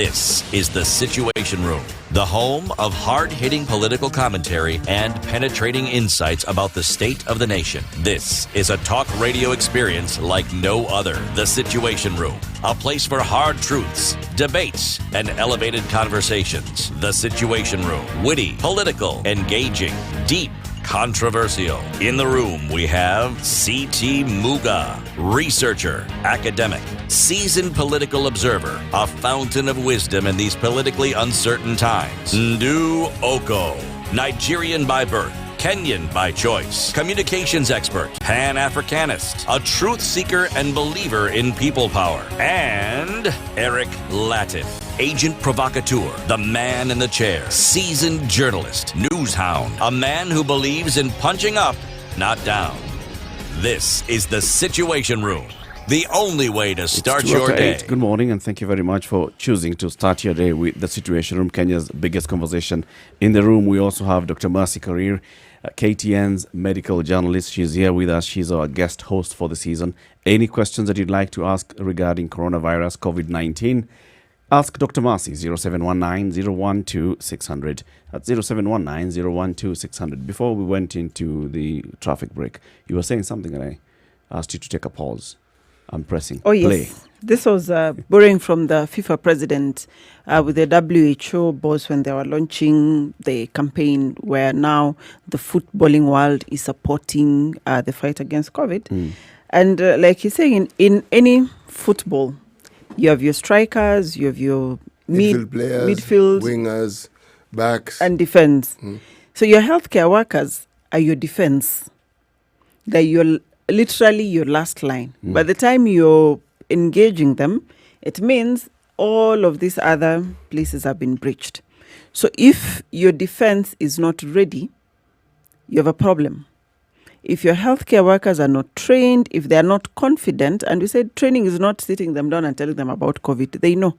But somebody needs to feel confident enough that if somebody comes up, I'll be able to handle this. And part of that confidence is telling them that there's enough personal protective equipment Yeah. and material for them to protect themselves first, because safety comes first for the healthcare workers so that they're able to attend to them. So if counties on one hand are saying we are ready, and then as we say vitu kwa ground ni tofauti, things are different, then we have a big problem. Then it means if your defense is not ready, it means from your strikers, your midfield, everyone, that's a porous area. So it means we're exposed. And I liked what David Ndi said, we are sitting ducks in this particular instance. Apart from the 1 billion shillings that has been earmarked for the recruitment, which has not started, of extra health workers, what else has been taken to specifically address this pandemic? I know from the The measures that were announced yesterday, Yep. what goes into directly? No, from the measures, I think the measures yesterday were mainly touching on Mwananchi.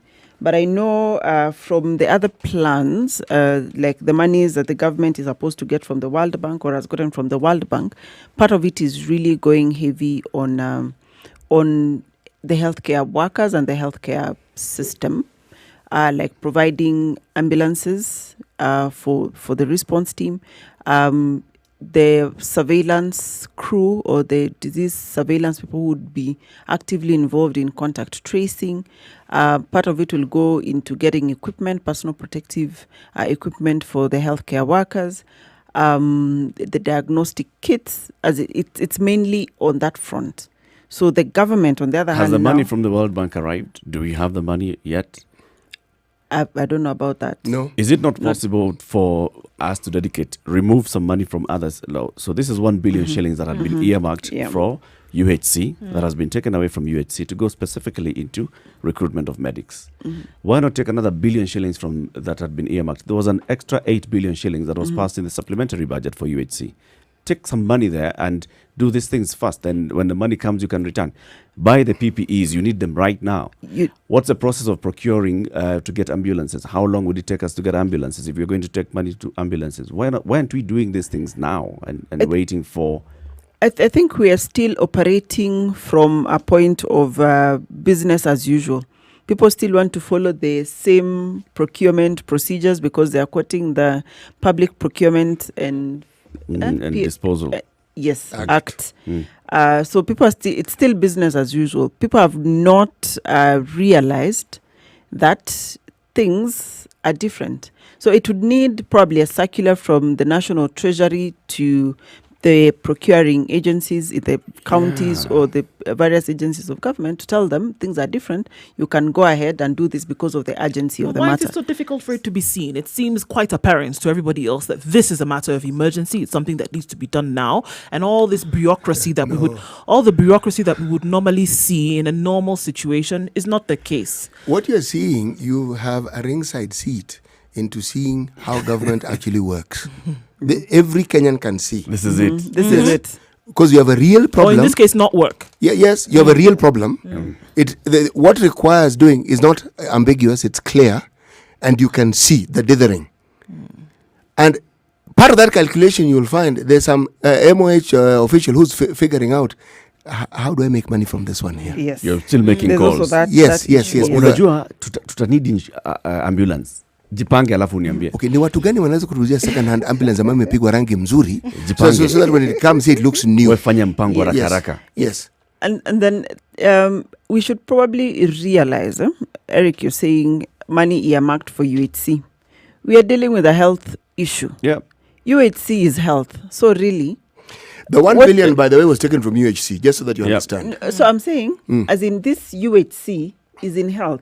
So even if you put it and the 1 billion you're getting the healthcare personnel, they're not going to work in a system outside. It's still part of Alright. It is still boosting part the of- Some units. of- some the of only it is- thing we are doing is we are reappropriating. We had said Yes. it's going Yeah. to. Just Some- move it here and then you can move it No, back later. okay. That's but, it. but they know Yeah. that also requires a process. Now, the people who can ease this process is Parliament, all right? They said they're not going.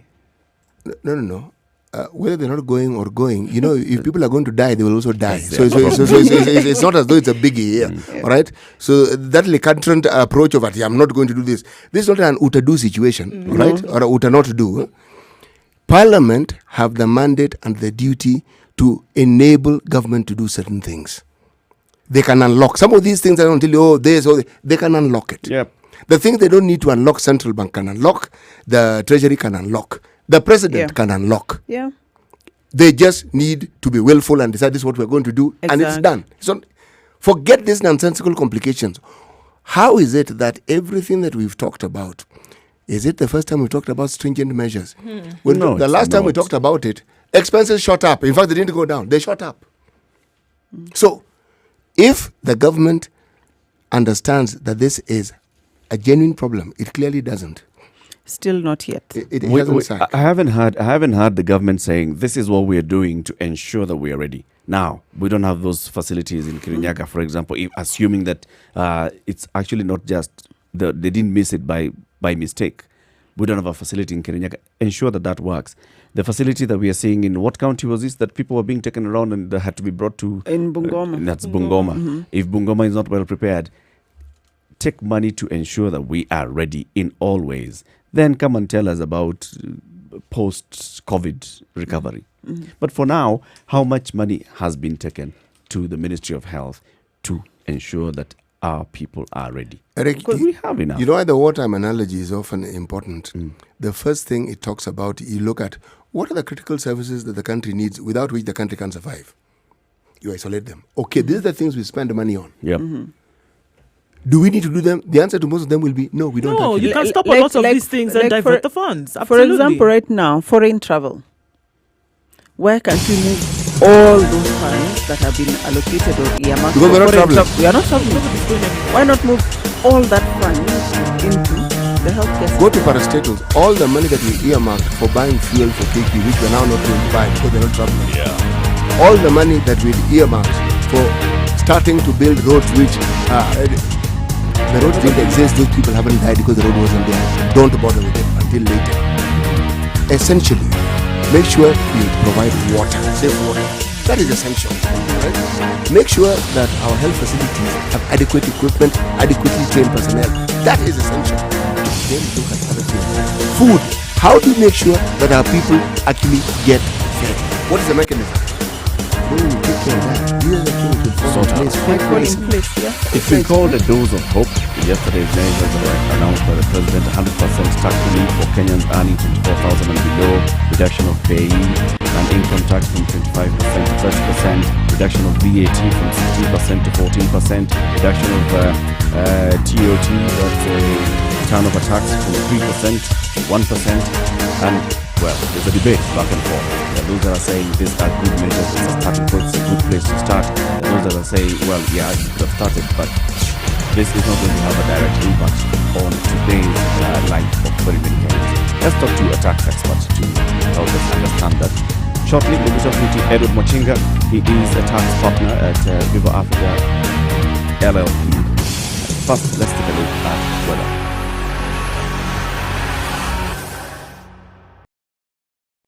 You are tuned in to Nairobi's #1 soul station, Spice FM. The weather with 18 Spice degrees, a warm FM. morning in Nairobi. Mostly cloudy conditions, getting ready for the rain for the afternoon. Highs of 25 and lows of 16. In Nyeri, it's partly cloudy this morning at 18 degrees. 26 degrees when the rain is coming in, the low of 16. Into Nakuru at 17 degrees and partly cloudy, likely to go on through until the early parts of the afternoon, where the rain will make its afternoon debut. In Eldoret at 14 degrees, thunderstorms expected later and lows of 14. Taking a look then into Kisumu, it's mostly cloudy this morning at 19 degrees, getting ready for some rain in the afternoon as well. In Malindi, it's mostly cloudy and showers in some parts at 28 degrees. Rain likely to continue for most parts of the day with highs of 23 and lows of 27. In Mombasa, it's partly cloudy at 28 degrees. Rain coming in the early afternoon, highs of 33 and lows of 27. It's raining in Kampala at 20 degrees this morning, likely to carry on through most parts of the day with highs of 27 and lows of 21. In Dar es Salaam, it's fog, quite low at 27 degrees, partly cloudy conditions to exceed the degree to rain later on with highs of 32 and lows of 25. In Johannesburg, it's clear skies at 16 degrees and highs of 26 and lows of 30. And finally in Lagos, it's clear skies this morning, giving way to cloudy conditions at 25 degrees with highs of 34 and lows of 30.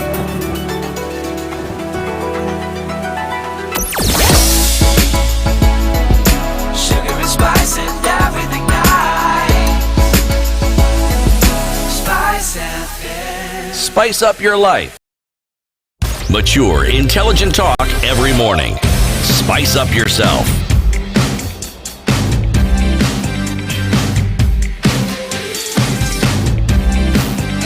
Mornings done right. 94.4 Spice Now, 14 FM, minutes to five. Nairobi. Thank you very much for tuning in. This is a Situation Room. It's Kenya's biggest conversation. My name is Eric Latif. We have Siti Muga, Nduoko, and Dr. Mercy Karir, KTN's medical journalist.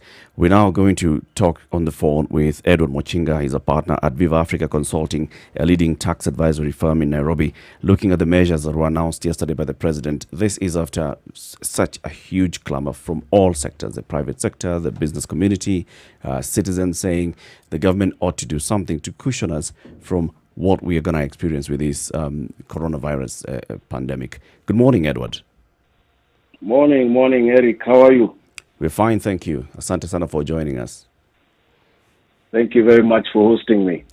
Now you heard what the president announced yesterday. Raft of measures: tax relief for Kenyans earning 24,000 and below, payee reduced from 30% to 25, income tax reduced from 30% to 25, turnover tax also reduced, temporary suspension of blacklisting of defaulters on CRB, VAT reduction from 16% to 14%, all those plus what the CBK had announced earlier, the measures that the CBK had announced with the banking sector. 10 billion shillings extra earmarked for the elderly, the orphans, and the vulnerable through cash transfers. What do you think of this generally? I think that, first of all, I'm with those who say that there's a ray of hope. Because I think the growing consensus from all those who are clamoring for this and that was that the way to save the economy or to cushion the economy a little bit Yep. is to inject some liquidity into the economy quickly. And I think the government weighed all the options that were on the table, including, those who are saying give everybody 10,000 shillings and so on, and decided that the tax tools at their disposal are quite an efficient way of doing this. So the theory is that you inject this money into the economy so that you at least avert the shutdown of the economy or locking down businesses, or if you don't avert, you can at least delay. So when you look at these tax measures, you have to look at them from that lens and say, how are they, if implemented, and you have to assume that they can be implemented quickly, how are they going to achieve this? So when I look at if I go down some of the measures that have been made, Yep. and I'll start with the one that everybody is talking about, tax relief for people who are earning less than 24,000 shillings. So you have to start here with an assumption that these people are staying at work. And I'll come to how the government is using these measures to keep these people at work. So if you assume that these people stay at work, they will have an extra 1,500 shillings at the end of April, which they would have paid in tax that they don't pay. Now, when I look at the numbers of how many people are employed in formal sector, you could say that there's about 2 million people in the formal sector who are in this category, earning 24,000 and below. These are your cleaners, watchmen, those kind of people. So 2 million people, 1,500 shillings, 3 billion shillings injected into the economy in the month of April. These people, how are they going to behave when they get that money? They're going to buy. I was shopping for some, doing the Kenyan thing of stocking up. Yep. And I bought a bale of unga the other day. I think it was about 1,300 shillings. So that 1,500 can get this person a bale of unga, which can push them perhaps 12 more days from the date which they may be put out of work. So I said that we are assuming that these people are staying employed. Now, how is the government using these tools to keep these people employed? And so now I go to the one that excites me. Yep. The VAT refund, 10 billion shillings worth of VAT refunds injected in the economy in the next 3 weeks. Assuming the government can do this, and I think they can, KRA can be very efficient if they choose to. If they purpose to, they can be very efficient. So now the government comes and says they'll give 10 billion shillings of VAT funds in the next 3 weeks. If they manage to do this, today is 25th of March, 26th. We are looking at mid-April. There's a flood of 10 billion shillings in the economy. If they target it well, they'll be looking at those businesses like flower farms, the ones that really struggle. Yep. The flower farms, the small manufacturers, and etc. Some of these have already taken their staff on unpaid leave. Yes. But these 10 billion shillings, when they get it, the way they are likely to behave is perhaps pay their staff one salary. And pay their suppliers, the little people who do printing and so on. Yeah. So then, so you can see how the thinking is. So give 10 billion to these people, they'll give it to the workers. They'll pay then their the own workers suppliers. will have an extra, and they pay their own suppliers.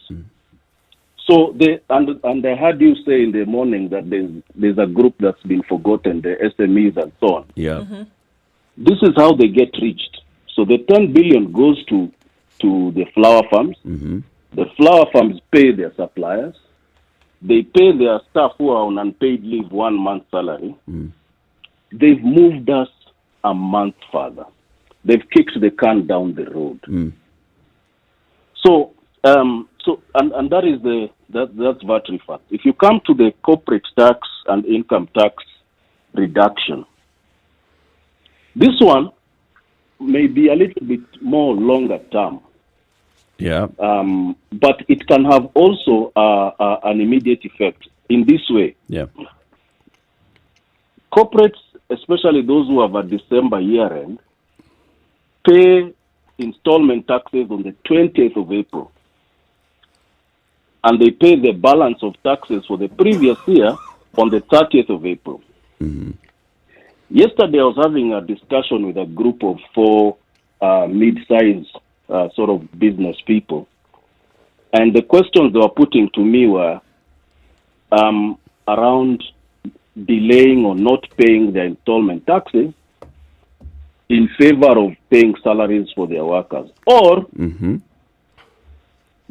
cutting salaries in April so they can so pay that the they can tax have money. the liquidity to pay the tax. Yeah. So what this does is that because you estimate your taxes based on what you paid last year or current year. If you are estimated to pay X amount, and now you're estimating based on a 5% lower, you're having a saving.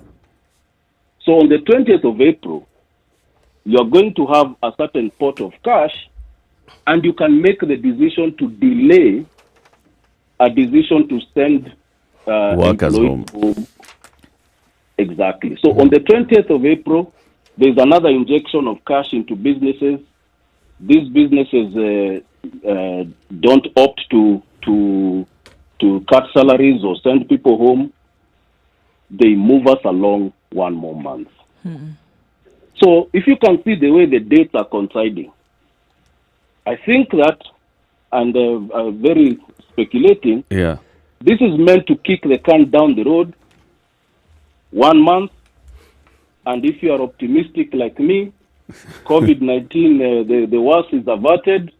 Everybody goes back to work in May, and we have somehow managed to move the country along without causing a complete shutdown. Do you actually think that what you're saying is actually realistic? I think that you have to.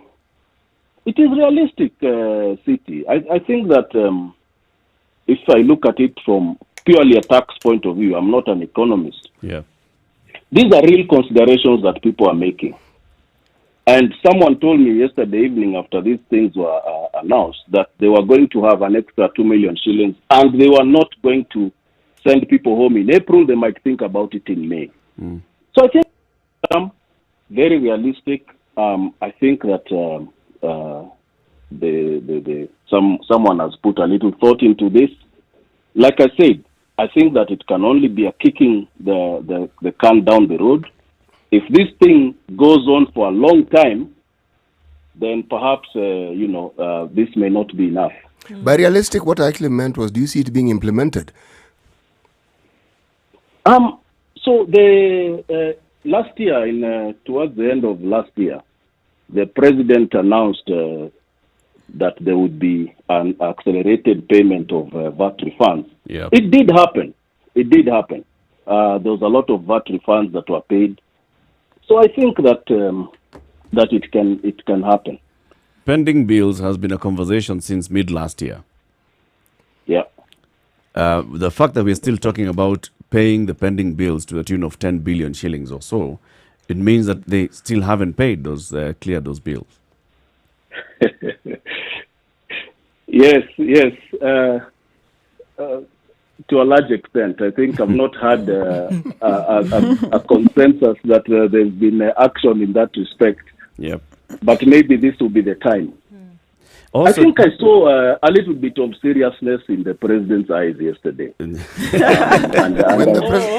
the president speaks, there's always seriousness in his eyes. In fact, it's not just seriousness, there's earnestness in his voice. I think yesterday, me as a tax practitioner, my spirits were quite lifted. Edward, the questions are coming in terms of, these measures that have then now been announced or put in place for rollout. Is it enough? And should more have been done, or should other sectors have been paid attention to with the situation as we see it in the country and the way the economy has been for the last few months? Is more possible? No, the thing is that I'm not looking at it from a sector perspective because, like I said, I think the idea was, how do you inject money into the economy quickly? And when you inject money into the economy, it touches everybody. Because, if you look at the analogy of, say, a flower farm receiving X some billion shillings, how they'll behave, they'll touch everybody. They'll give money to the workers will spend in all sectors. They'll use boda, they'll buy meat, and so on and so forth.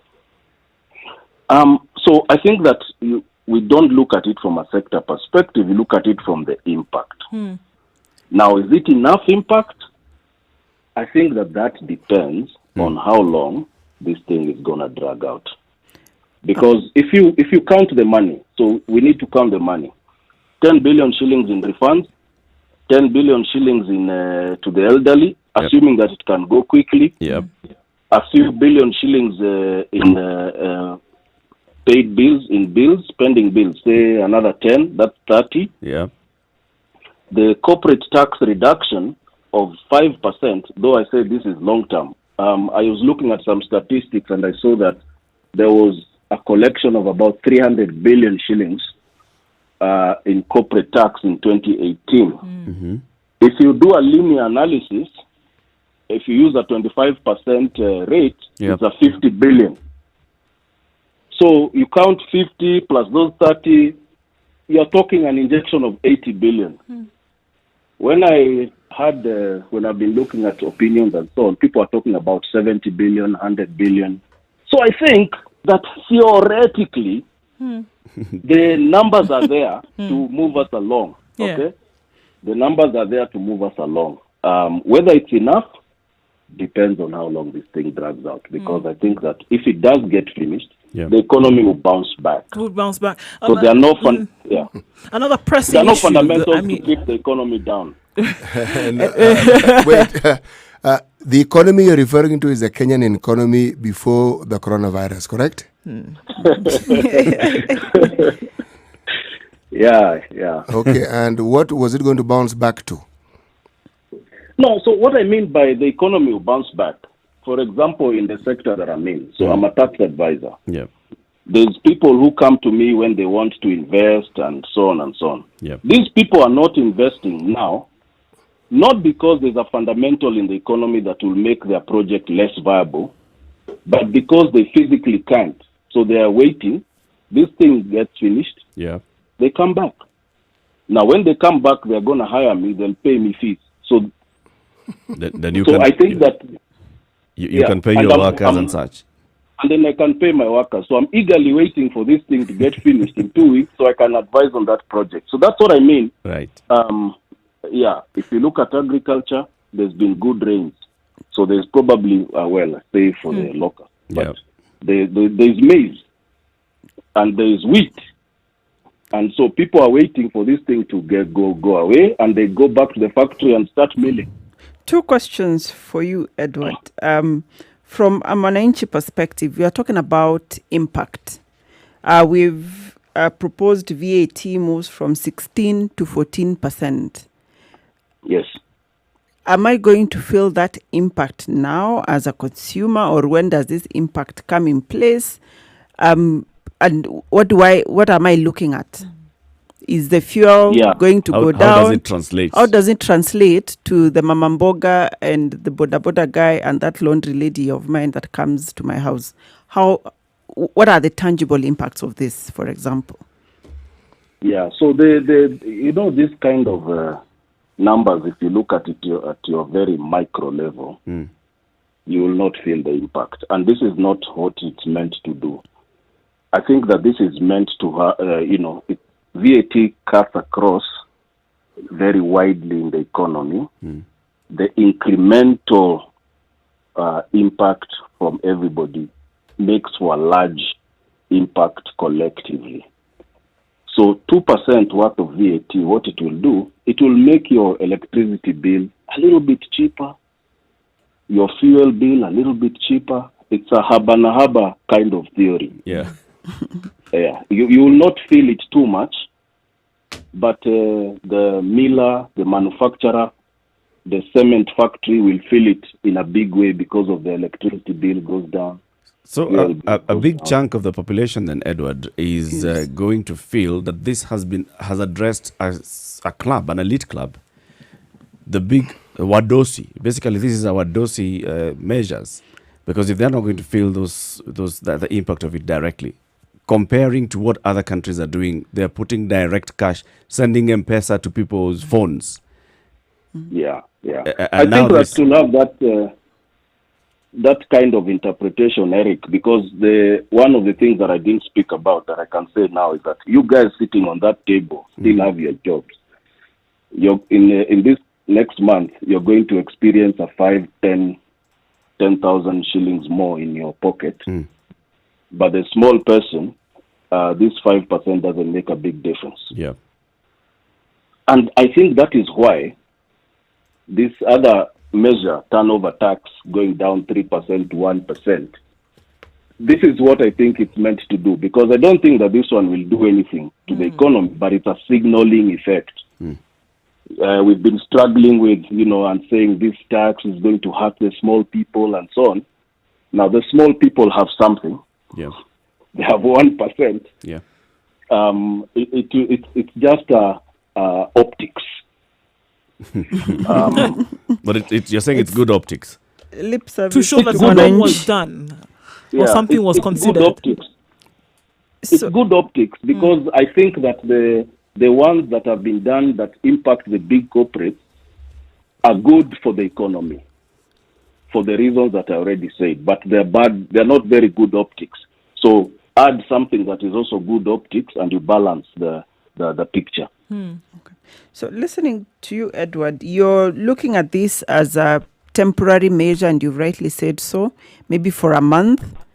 But this thing, looking at it and seeing what has happened in China, in Europe, in the US, we are looking at a minimum of 3 months of pandemic, at least before you have things under control.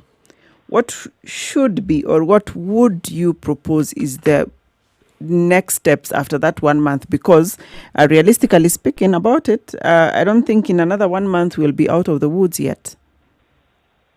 I think that if we go another month or two, it will be time for the economics team at Treasury to sit down and think about a cash transfer. Shouldn't that But thinking doesn't require actual money to be there for you to think and plan, does it? They can start thinking now. No. they can think now? And I'm a little more optimistic. I think that they have thought about it because you can see how they are behaving. They're injecting money into the economy. That's what they're trying to do. And I think that they will, and it makes sense if you're a policy maker, you do things progressively. You start with some measures, then you go to more drastic ones. So I would think that they may have this in their plan. In 2 months' time, the government will not have money. It will have Again. paid 10 billion shillings to the elderly. It will have given back 10 billion shillings to VAT refunds. It will have spent all the money and not receiving as much, because now 24,000 guys are not paying payee. In the level of taxes have reduced. In 2 months' time, you can see that when the governor of the central bank spoke the other day, he said that they have also contacted the World Bank, they've contacted the IMF, they're going to get some money, then put some of it directly into health. They did not say what they're going to do with the rest of it. So in 2 months' time, it's probably the time it takes to process an emergency. We'll have a windfall of cash. Not necessarily. No. Probably. Maybe the government mentioned this and I missed it. It's very likely I missed it. But did the government have a discussion with the people we owe money to sort of like effect a moratorium so that we don't actually have to pay this 60 billion or whatever huge amount we pay in terms of the loans that we owe? Have we had such a conversation? None that we know of. No, so I don't think that those conversations are happening in public. But I would imagine that all these cards should be on the table. So you talk about fiscal policy tools, you talk about the investment instruments, you talk about loans, you talk about deferring, our obligations. Under the circumstances, it would be very easy to understand, wouldn't it? If I was, it depends on where you're sitting, but if you're a government... It's from where I'm sitting, actually. Something. And most of us in business are also thinking like that. We are thinking about negotiating with our landlords. Yes. We are thinking all sorts of options. Yes, and landlords are listening. Banks are supposedly listening. We have individuals taking action. Big lenders would listen more than anything else, because if you insist, then you'll get to a point where these people might never ever be able to pay you again, ever. And I think that, look, like I said, I'm a little more optimistic. I believe that this discussion is going on, only that it's not in the public, because if it were not, I'd be very worried. Edward, can I ask you what fuels your optimism? Because it would be interesting to know what are some of the things that you're seeing that perhaps other people are not seeing, that you would have a positive outlook on this. So could you just give some indications as to what fuels this optimism that you have? So when I talk to my clients, the business people who talk to me about taxes, I think most people are looking at this as 2-3 months setback, and everything goes back to normal. Like I said, because there are no fundamental... in other times when they say post-election violence, you can say that the world has lost confidence in Kenya. Yeah. And before they get that confidence back, Takes a while. It takes a while. But this is not the situation we are talking about now. This is a situation where we are physically stopped from carrying on economic activity. And when we are then able to, I feel that there will be this pent-up energy that, will start producing quickly. And in fact, the reverse would happen, where foreigners are afraid of coming to the country because of political uncertainty. Yeah. Now they are not afraid. They are probably more afraid of being in their own countries because people have been ravaged. The workforce, those kind of factors. They start thinking internationally. Yeah. And I'm hoping, by the way, and the doctor is there on your show, I'm hoping that we'll have a story for Africa, where, or for Kenya, where we'll have very little deaths. It will be proven that we have very good immunity because we are used to dealing with malaria and mosquitoes and so on. And that then it will look like a very viable option to invest here. Edward, I like your optimism, really, but it's called magic thinking.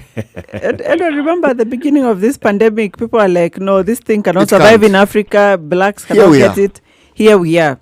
So I think... I shouldn't go into the health... No. Look, even when you talked about your clients whom you talk to, when they make these prophetic predictions, is this in consultation with medical experts, or is this again just wishful thinking that they hope and they wish and they think? Yes. It's faith. No, so City, I don't get the doom and gloom kind of... No. It's called reality, my brother. No, not doom and gloom, just reality. Just reality. The truth of the matter. One of the things we cannot do with this particular virus, because it is new, you actually can't even tell how long it's going to be with us. You cannot. No, because we don't know. Maybe here for a year, for all we know. It may be here for even 2 years. We don't know. If you're talking about a situation where we have knowledge, this is where you have knowledge piecemeal. Something is figured out, we are told. It's new. We don't know. We are learning along the way. As we go along. As we go along, something new is coming up. And even as late as yesterday, WHO is telling people we are not yet out of the woods, because if you open schools, for example, what if there's a resurgence because another part of the world is not yet out of the woods? So here we're in a situation where the reality is... It's reality from one side, but also we haven't reached there yet. No, it isn't reality from I one side, think Eric. that, This is an epidemic, It is. and epidemics are understood from the knowledge of what has been acquired. China has dealt with it in 3 months. They're opening up their economy again. Eric, They're not out of the woods yet. Eric, there's a second phase to these things that no one is talking about. It hasn't come yet, so you don't know. We don't have to think wait that, for it. You do not know. Eric, We're in this the middle of attitude the is world, what people had, and that's why And Italy that's is why we're where in it the is. situation that we're in That's why now. France is where they are. That is why Britain is where they Because are. that attitude of it Second hasn't wave gotten is not here, a we don't have reality. to deal with it. It's a I think possibility. that It's a possibility, and guys, things that become reality start off as possibilities. Yeah. Right? Anything is possible. It's possible that there can be a second wave. It's possible there cannot be. There will not be a second wave. You know, I think that business people do their modeling based on what they know. And this part that you're talking about, this unknown part that you're talking about, it's even you have to admit that it's a speculation. You're speculating that No, it will- not it will entirely. go on. Really, it's not speculation. It's not speculation at all. But you don't know. You say the city that you don't know. Yes. What if what we don't know know is whether- alarming? How more alarming is what we don't know? Yeah. So I think that perhaps the time will come when people will adjust their projections, and obviously sane business people do that. At the moment, this is what I'm hearing. my final question to you, Edward. With these measures that have been put in place as temporary, do you see a situation where they are clawed back? Because they say once you've given somebody a piece of meat, you don't go again and remove it from their mouth. Do you see a situation where, let's say we are out of the woods, now we are doing They go well, back to 16%. that the government now reverts us back to the dark days, if I may call it such? Yeah. So it's very good tax policy to have lower tax rates that apply widely. Yes. So my hope is that this is a move to that direction in any event, so that then we don't go back to having a 30% tax rate and moving VAT up. Rather, what you do, you stay there and start removing perhaps a few more exemptions here or there that don't have an impact to the economy. So I would be very surprised if this was...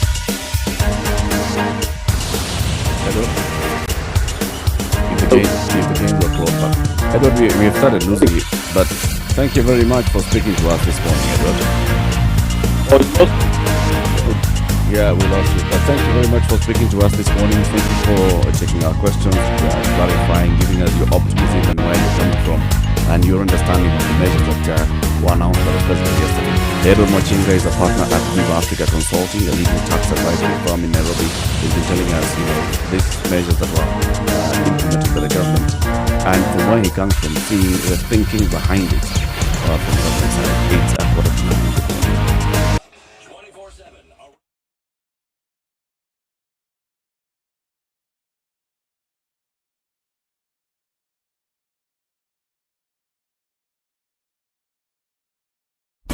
Classic soul, R&B, smooth jazz, neo soul, and nostalgic ballads. Make some noise.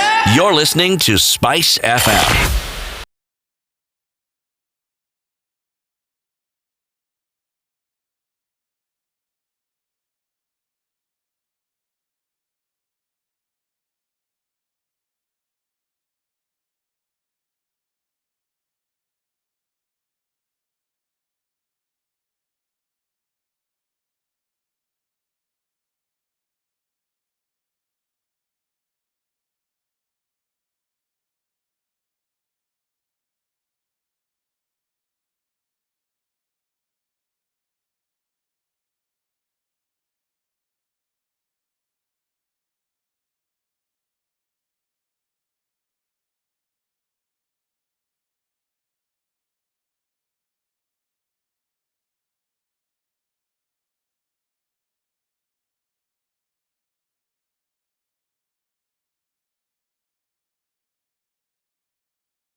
traffic.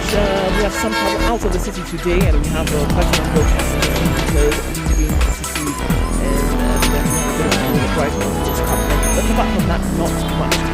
There's a police check on Corny Road at the bridge before the interchange from Mombasa to trucks and PSC.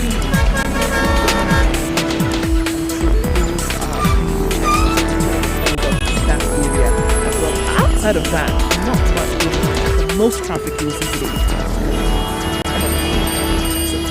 there you have it. Spice and tea, unless something changes.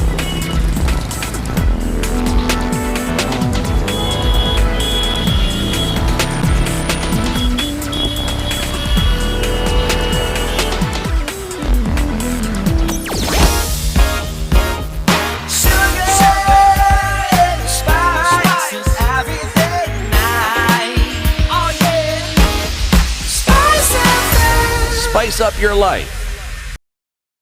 Mature, intelligent talk every morning. Spice up yourself.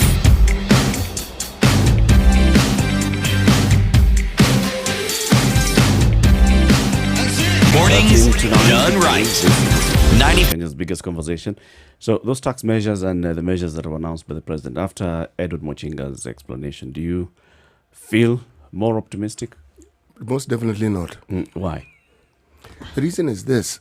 What Mr. Mochinga did was he gave us an outline of how someone in his line of work would look at things. It's informative. It's something that explains what the government is doing. But it doesn't explain the one thing that I would like explained. How is this going to be implemented? How are we going to realize it? This is always a problem. How? One. Secondly, is this the best the government could do? Let me ask the question. Must government make 8 billion shillings profit every year? Must they make 15 billion shillings? Must they make 10 billion shillings? Must The they? government? No, banks. These. What I'm focusing on banks is this. The biggest business that the government is doing now with internal borrowing is essentially taking money from banks in exchange for their bonds. And that is, in actual fact, I'm putting in lay terms, affecting the circulation of money within the country. If the central bank reduced the rate that it requires, or it reduced the minimum deposit that each bank is required to have with the central bank in order for it to actually function as a bank, it will automatically release money to the banks. Central bank can determine what the rates of interest are. They can. It's one of their functions. 1%. Keep it. 1% interest. You may talk about the big industries that benefit from it. We produce electricity. We produce it locally. From what we've seen, we produce more than we consume. There's a surplus, absolutely. Yes, yet the cost of electricity just never goes down. It goes. It always goes up. There are all these anomalies that we have that don't seem to work. So even though these things are explained, they've been explained before, because we have no shortage of experts who can explain it. And what this gentleman did was excellent. I like the way he explanation. It was interesting. But how does it translate so that... So basically what you're saying is, yes, you hear what the government is doing, but you don't trust that the government is going to implement this. Actually, I So completely you don't mistrust. feel like the 10 let me use my billion own words. I mistrust. say it for Let you. me say it for you. I mistrust the meaning. I don't trust them completely. That's what I mean. They do not have a track record. There's nothing that they do that I can hold on to say, this time it is possible. No. But Well, look, the one thing that is obvious, those who are still going to earn a salary, those who are earning 24,000 and below, they will not pay tax. We will see. So how do you think the government is going to... I will wait for the salaries to be paid, and then we'll ask We'll people ask one or two of them. whether they... Yes, The employer is not going to remit that pay. I want to wait and see. This one, I see, I believe, for that day. Then I go to the following day and wait and see. It's important to have hope, City. I have do you hope. trust that today is Thursday? Oh, this is not in government control. this is beyond them. This is beyond them. Please discuss things which are beyond their control. Okay, this is not. They can't. They don't control whether the sun is going to come out or not. They don't control the supply of air. These things I have faith in. Well, Because you've seen it before. I know. I'm breathing right now. Well, I agree with CT in not trusting the government. I think I would want to have some little hope, because we are in tough times. We're in extraordinary times. We are in a big mess. So I would want to trust that these things will be implemented. I think the one that I would watch out for me, yes, is the payee issue and the 25% and the 100% waiver. And the other one that I would be very keen on is the 10 billion for the elderly, orphans and the vulnerable.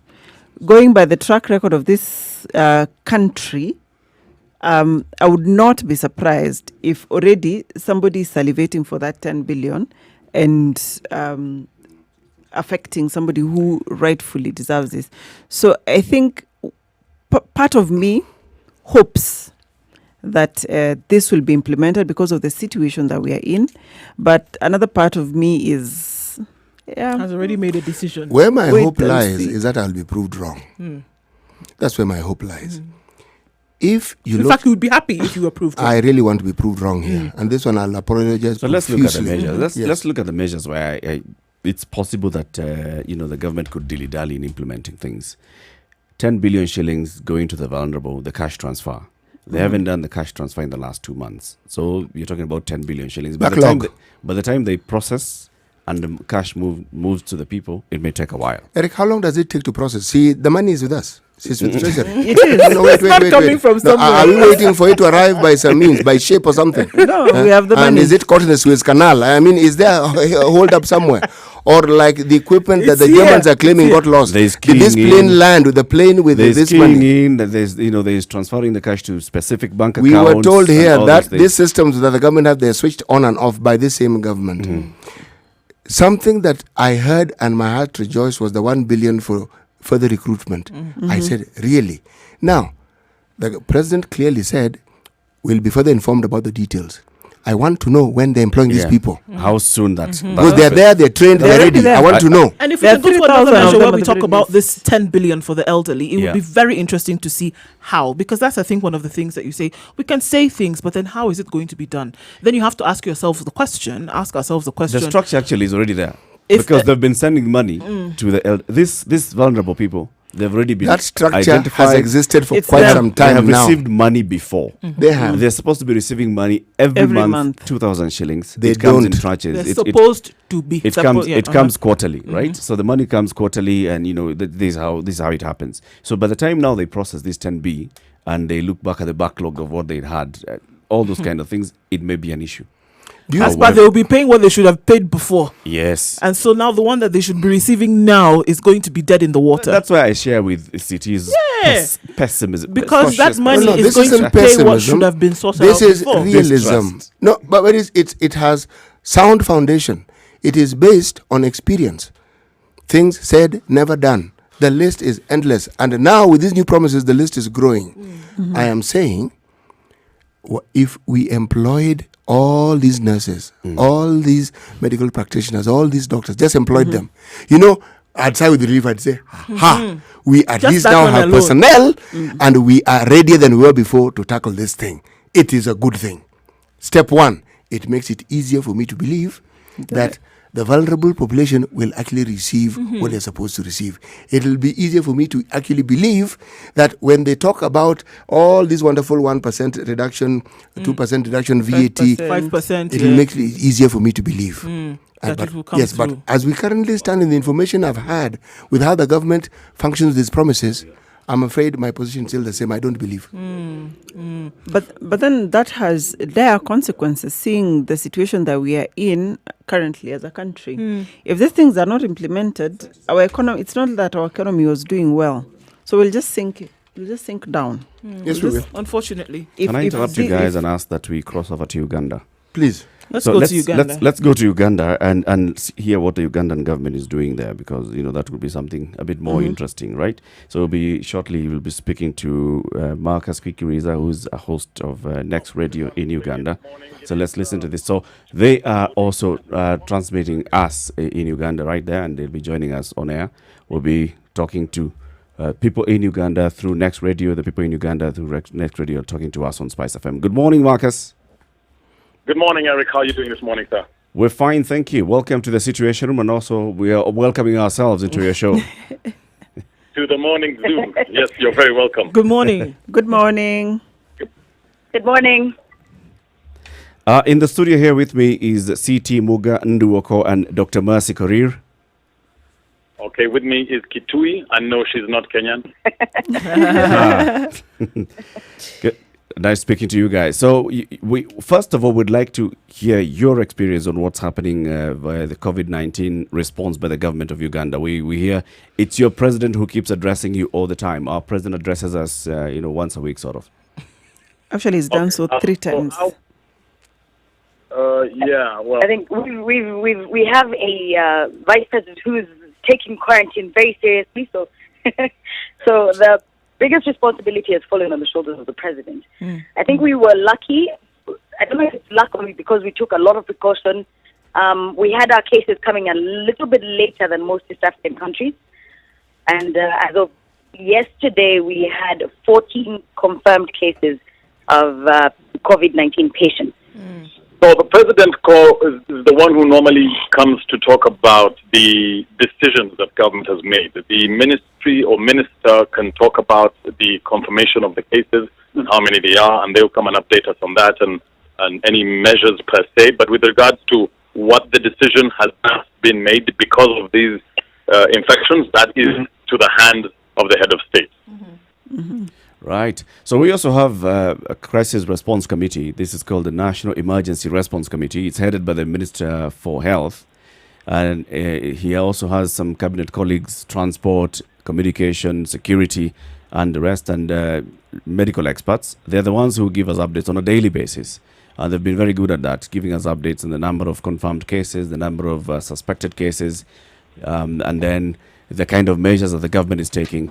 When it comes to the heavy lifting of heavy stuff, that's where the president comes in. Like yesterday, the president was giving us an update on what the government wants to do to cushion the economy from the ravages of COVID-19. Okay, so what's the current number that Kenya is at right now? 28. 28. 28. Yeah. Yes. Confirmed. And these measures that the head of state, are these effective immediately that he was talking about with regards to the economy, and what measures were those? Some of them are effective immediately. Some would require parliamentary approval. The parliament has been on recess, so parliament will need to be recalled to come and discuss some of these financial measures. But just to give you some of them, people who earn 24,000 shillings and below, and that's a bulk of people in formal employment, are getting 100% tax relief. That means they're not going to pay as you earn, which goes up to 30%, which means that they're going to get at least 1,500 shillings extra in their salary this month. The reduction of pay... One pending government approve, parliament approve, or this is immediate effective? This Parliament is in recess. That's not going to happen. Many of these measures now require Parliament to come in and approve. Reduction of pay as you earn for the rest of the other cadres, now those that earn above 24,000 shillings, this will be reduced from 30% to 25%. There's a reduction of corporate tax, that's for companies, from 30% to 25%. There's going to be some direct cash transfer to the elderly, the orphans, and people and the vulnerable. An extra 10 billion shillings. Already they've been receiving some money on a irregular basis, I must say, but they're supposed to be getting at least 2,000 shillings every month. Now there's a 10 billion shillings kitty that's been set aside to send cash directly to these people. So such are the measures. And then our VAT also comes down from 16% to 14%. 14, yeah. So as far as economic policy is concerned in Uganda, we haven't had too many changes in that area. What has been offered, though, is for, I think, alcohol producers to offer up ethanol. They've been given tax waivers as well, so that we can transform that ethanol into sanitizer. And the indirect structural changes, mostly. Marketplaces, all are banned except food places. Those that sell food, that deal in food or food items in general. Yep. The others have been banned, and there's a shutdown on those. So those might be affected economically. Transportation sector as well has been very heavily hit. Now, the difference, I guess, between you guys and us is the fact that because this directive comes straight from the president, it's final. There's no further discussion on it, so we don't need our parliament to make the final decision on this one. So it's sort of final. He comes and says, you know what, this is what we're doing. and we follow that. And he did also inform the food vendors, anyone found increasing the prices, especially on food, that their licenses will be revoked immediately. On the spot? On the spot. In fact, he said, if you continue doing that, I will remove all of you and bring my quote-unquote NRM cadres. I don't know what that means. Yeah. So talking about the public transport, so the president announced this yesterday, your president announced this yesterday. So today there's no public transport at all on the roads? Well, as you can imagine, for every law, there's always going to be those who are going to fight it. But our most common form of transport are the taxis. What you guys call matris. Exactly. They're equivalent of the matatus. And our main taxi park here in Kampala is empty as of this morning. Completely. Not a single one moving. We were in studio by 6 a.m. and as of that time there were no taxis on the road. So those are taken seriously. We do, however, have borders. I think you call them borders as well. We do have the cyclists, the commercial cyclists who we're still having a hard time trying to enforce that a bit. You know, they break a law here and there. They're not fully banned, but they're banned from transporting people.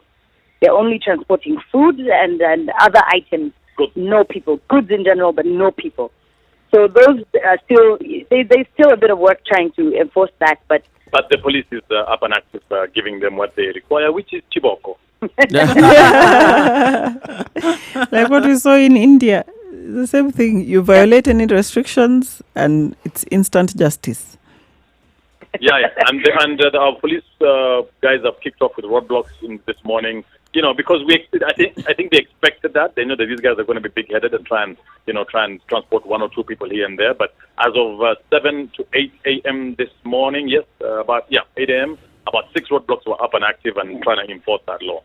But there's still other options for people who don't have private means. I think the Ubers and the other private transportation cars, those are still in place for people who don't have cars. The president advised that people should get bicycles, so... And the Ubers also were given a maximum, or generally per private cars, a maximum of 3 people, including the driver. Do you think if this enforcement was not in place, that people, Ugandans generally, would do what they were asked to do? The directives came out. Do you think they would stick to the rules without the enforcement? The border guys, no. Everybody across board. Even the taxis. Ugandans have shocked us this time. And I'll be very honest, speaking as a Ugandan, we are a very, very big-headed group of people. And but this time, everybody's taking extra precautions. I went to 2 markets yesterday, and all of them have water, soap, and sanitizer at the entrances and exits. They're taking extra precaution. A lot of people are staying at home. Shockingly, and I honestly didn't expect us to take it lying down like this. The first 2 days were a bit hard because of when they shut down the bars. I think you know the history. That was a bit hard, and then eventually they had to crack it down. And then after that, when they realized, oh, damn, these guys are serious. Okay, then they decided, you know what, let's just shut down everything. Up until then, they, like Kituya said, everybody has, listened and abided by the rules for the most part. At least 60-70%, without cracking of the whip. What I hear you guys saying is there's a lockdown in Uganda. Yeah. Practically there's a lockdown. Yeah, you could say that. Because even government officers have been told, unless they are absolutely critical, they need to be in the office, everybody else should stay home. Well, the situation in Kenya is slightly different. Matatus are still operating public transport. Only thing that has been affected is the number of people in a vehicle has been reduced by order by about 50%. So 14-seater matatus, you are supposed to carry 8, 25-seater, you carry 15, and the bigger buses make sure that there's 60% reduction of people. But then there's a ferry. The ferry that operates in Mombasa has been operating as if nothing has happened. Now the government has come up with measures, and you've seen the pictures, I'm sure. Yes, I have, yes. The government has come up with measures to try and reduce the numbers and said, first of all, the management of the ferry service is going to go to the security agencies, the Navy and the Coast Guard and the provincial administration, that we call that the security agencies. So anybody who now gets onto the ferry must be inside a vehicle. So those matatus that are getting onto matatus are now getting onto the ferry. Previously, the matatus were not getting onto the ferry. There is no limit to how many people can be inside the vehicle. No, there is a limit. There's a limit. The limit. There is a limit. The limit applies. The limit on water And the applies private on cars? land. Okay. Private cars, though? Private cars also allowed, but there's no limit in private vehicles. Okay. Markets, and you have a markets, curfew are, as markets well, are still open. There's food markets are open. All other markets are open. The only restrictions are when you go to restaurants. No sitting in restaurants. It's only for takeaway service. Okay, good. And you have a curfew as well, 7 to 5? Yeah. Announced In effect yesterday, from tomorrow. comes into effect tomorrow, 7 p.m. to 5 a.m. You think they'll listen? Well, they have not. Who goes out at night? Anyway? The answer is yes, they will. The bars are closed anyway. Yeah. Anyway, yes, the reason they'll be out is not there anymore. So, So we've had a slight challenge with prices shooting up. Are you having a similar situation? Yes. Prices for different things, especially food items going up. Is it happening there as well? It's been reported, and the traders have been urged and encouraged to think of their brothers and sisters. so when you sell cheese? Should we bring our cutters? That's in the Bring our cutters, eh? Yeah, the kind of measures that have been put in place in Uganda are different. In terms of in Uganda, it's very clear. You hike, we come, and we're speaking to a Kenyan in Rwanda, and they were telling us it's the same thing. Inspectors come and they find that you've hiked the prices, your license is revoked, and you get penalized Fine, immediately. Okay. Yeah. Okay, I think we'll have another chat in the course of tomorrow. Between now and tomorrow, this is a moving object. I'm pretty sure that things may change there. They may change here. And It then is indeed. It is. It is. You Indeed. keep safe. You You too, too, guys. guys. Thanks so much. Thanks, guys. Thanks a lot, team. Cheers. Asante. We've been speaking to Marcus and Kitui in Uganda. They are the host of the morning show on Next Radio in Uganda at Next Radio UG. Well, giving us an update of what's happening there. I'm surprised that they are saying Ugandans are hard-headed. And I'm like, have they met Kenyans? Even the CS for Health was very upset. Yeah, that Ugandans, Kenyans, you are not following instructions. Can you imagine? You're indisciplined. Can you imagine having an NRM leadership for so many years and still people will not obey? Ugandans are hot-headed. You've not met Kenyans. We haven't. Kenyans put soldiers out on the streets for one day. People will disappear. Everybody goes back home. Just tell them they're coming. That's it. Fanya fujo uone. Fanya fujo uone. No, people will be peeping out of their windows, not even doors. Yeah. This is what's going to happen. Our sense of preservation is fairly high. Your bark is louder than your bite. Apart from when it isn't. You know, this one, the reason why even the responses are bound to be different. Everyone's life is threatened. Yes. You know, this isn't that it's in this area. Everybody. You're hearing of cases of coronavirus everywhere in the country. And it's democratic. It's a young person. It's a person who has traveled. It's a an older 6-month-old person. baby, It is a 8-month-old government baby. official. It's a politician. It's everybody. Oh yeah, there's an 8-month-old baby in Eight-month-old Uganda. baby in Uganda, 6-month-old baby in Nigeria. So, I mean, like you said, across board, old, young, rich, poor. The thing that you also must bear in mind when you talk about aged population, Japan has an aging population. So does Italy. But if you look at the social dynamics there, you'll find that young people in these countries are very close to their grandparents. Yes. So they associate a great deal. Yes. And if a grandparent is ill, it is more likely that the grandchildren will go and visit. Yeah. Now, you can see how the coronavirus would actually Spread. now take root in such a situation. Let's take a short break. Take a break and look at weather, right? And then we'll look at traffic at 9:30. It's 10 minutes after 9. Good morning.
The sun's out in Nairobi. 20 Classic degrees, soul, cloudy R&B, conditions later. smooth There's a chance of rain in the jazz, afternoon. neo soul, and nostalgic ballads. Winter You're Nyeri listening at to 20 degrees Spice as well. FM. Rain expected in the afternoon with highs of 24. The weather In with Nakuru at Spice 19 degrees, FM. It's partly cloudy, and the rain is going to come through there later as well. Highs of 25 and lows of 16.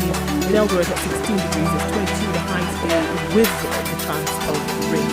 Kisumu at 21 degrees is mostly cloudy, 27 degrees the high, and a low of 20 with thunderstorms and showers in the afternoon. 30 degrees, it's mostly cloudy in Malindi, and the high of 32 with rain showers expected. In Mombasa, 29 degrees, it's mostly sunny, highs of 32 degrees and 27 with a low of clouds. In Kampala, it's raining this morning at 22 degrees, highs of 27 and lows of 21, and the rain likely to carry in through on the most of the day. 29 degrees and mostly sunny in Dar es Salaam, open up to afternoon with rain with highs of 32 and lows of 27. In Johannesburg at 18 degrees, it's mostly sunny, carrying through the day, highs of 26 and lows of 14. Lagos at 25 degrees is clear skies today, highs of 34.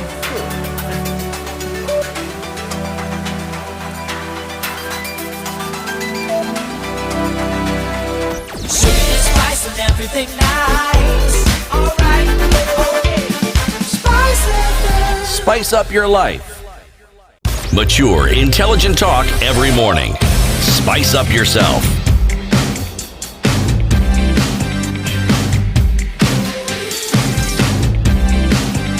Mornings done right. 94.4 Spice Biggest FM. conversation. It's 13 minutes after 9. In the room, we have Siti Muga, Eric Latif, Dr. Mercy Korir, and Nduoko. Continue to look at then now going into social protection and asking ourselves what then is required, what is necessary at this point where you see the country on its knees already, and then you throw in coronavirus, and then you throw in all the implications that come along with that. There's a certain element of protection, and then we ask that we would expect that people in the country will get, that the citizens of each country will get. We've seen examples of this around the world. Then we have to now start asking ourselves questions of rights and civil liberties. Is it a right that the people have, that your government would then protect you in some of these situations in which we find ourselves? And we already have people up in arms and saying, no, absolutely something should be done for the people, whether the country is on its knees or not. Is it not a protection that we deserve as citizens of any country? Throughout the problems we've had in the recent past, whether it was flooding or whether it was the locust, were taxes reduced? Nope. All right. Did we suddenly have medicine in our hospitals? No. The point is, not much changed, and yet it's a basic right It is for a you right. to have affordable health care. It's your right. It's enshrined in the Constitution. Yes, not a 2010. favor, right. Yes. So, we have pending issues, yes, and unfortunately they've overlapped onto a new problem that requires the same solutions we required earlier on to have been implemented. Same. It's not as though we're asking for something different, by the way.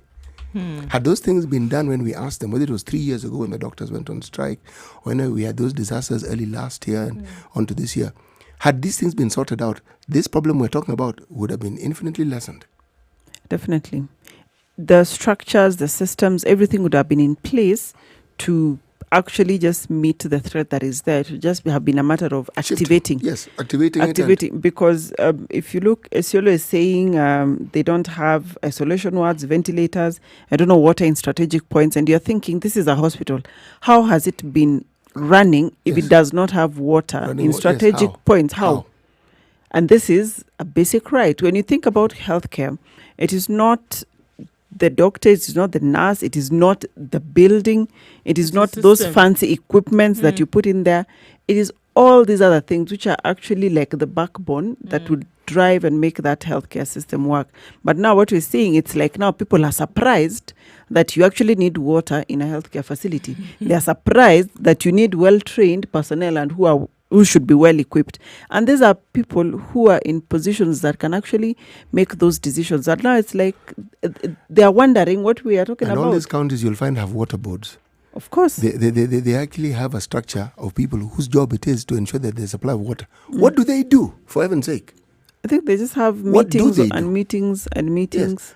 How is it that you can actually justify your existence when the very thing that you're supposed to make possible and available isn't available? So what are you doing?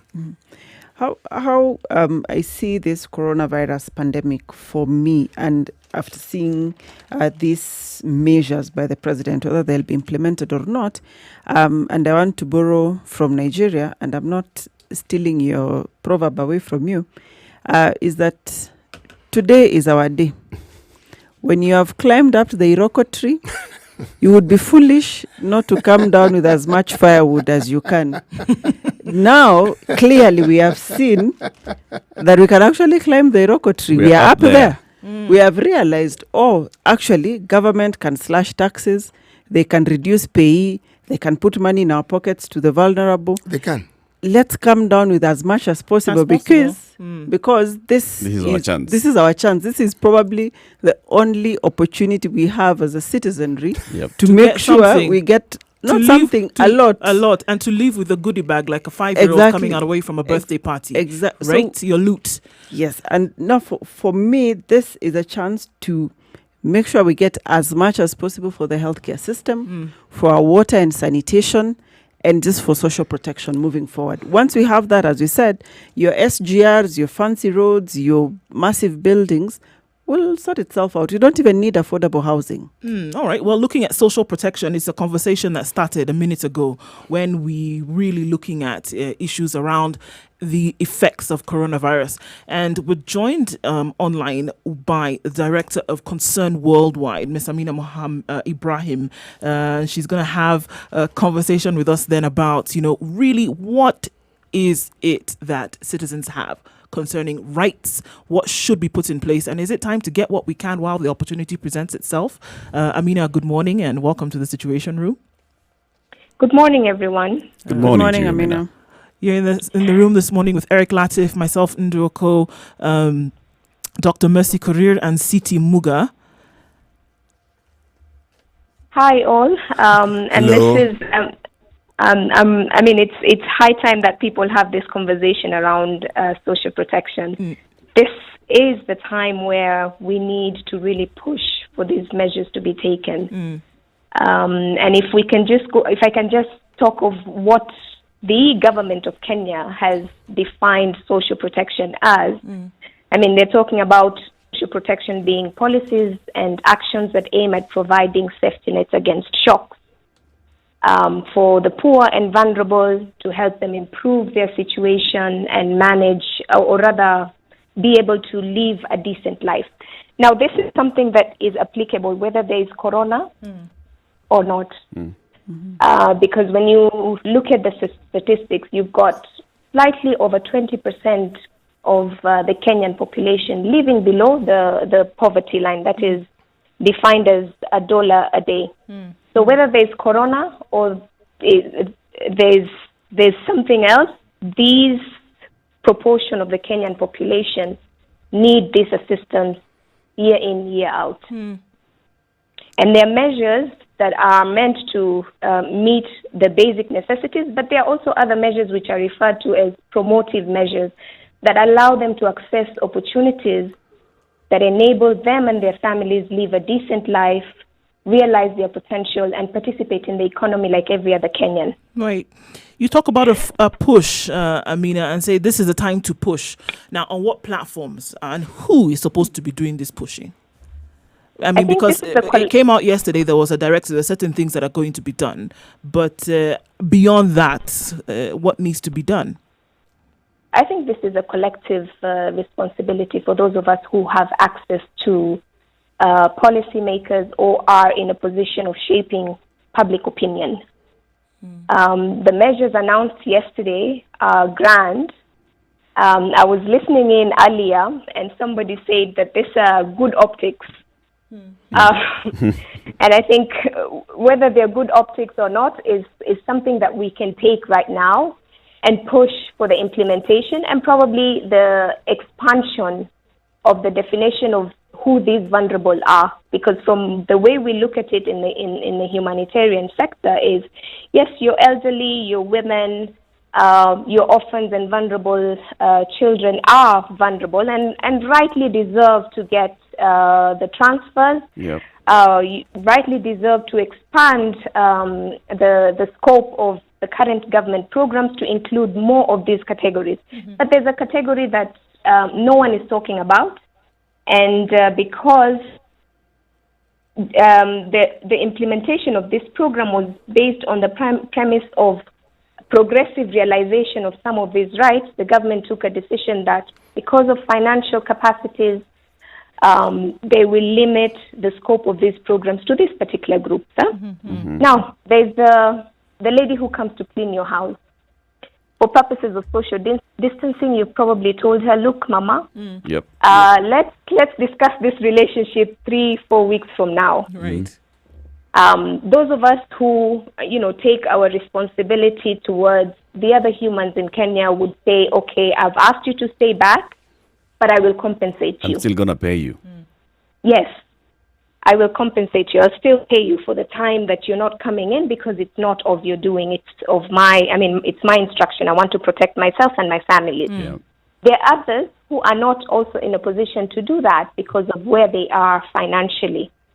So who is going to compensate this? And we've got hundreds of thousands of them in the cities. The borders, with social distancing, those of us who use this mode of transportation aren't using it. True. Yeah. So where are they going to get their daily, daily income? Yeah. It's okay to talk about social distancing, but if you're not going to look at these issues that are preventing people from, and it's the issue of the need to earn a daily income for most of our population that are preventing them from staying at home and reducing the rate of transmission, we're not doing much. But Amina, who should do this? No, let's be practical. In this Kenya of today, 26th of March, 2020, all those things that you're talking about are already in effect. Borders, their business has gone. There are people who have been working on a daily wage, their business has gone. Those who've also been earning a salary, many have been told to go on unpaid leave. And you're saying that we need to have a conversation on how to protect these people.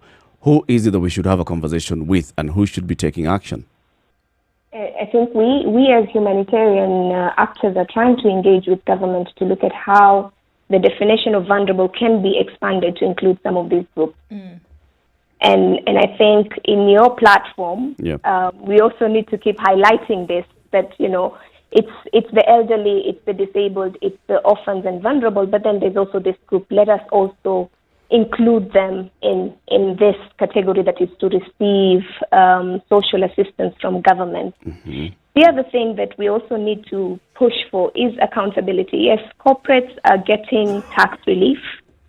The tax relief is meant to cushion the economy, to secure jobs and keep businesses afloat. Yes. And it would be good to have some accountability measures and making sure that even as they benefit, they don't, that they take pass on that benefit.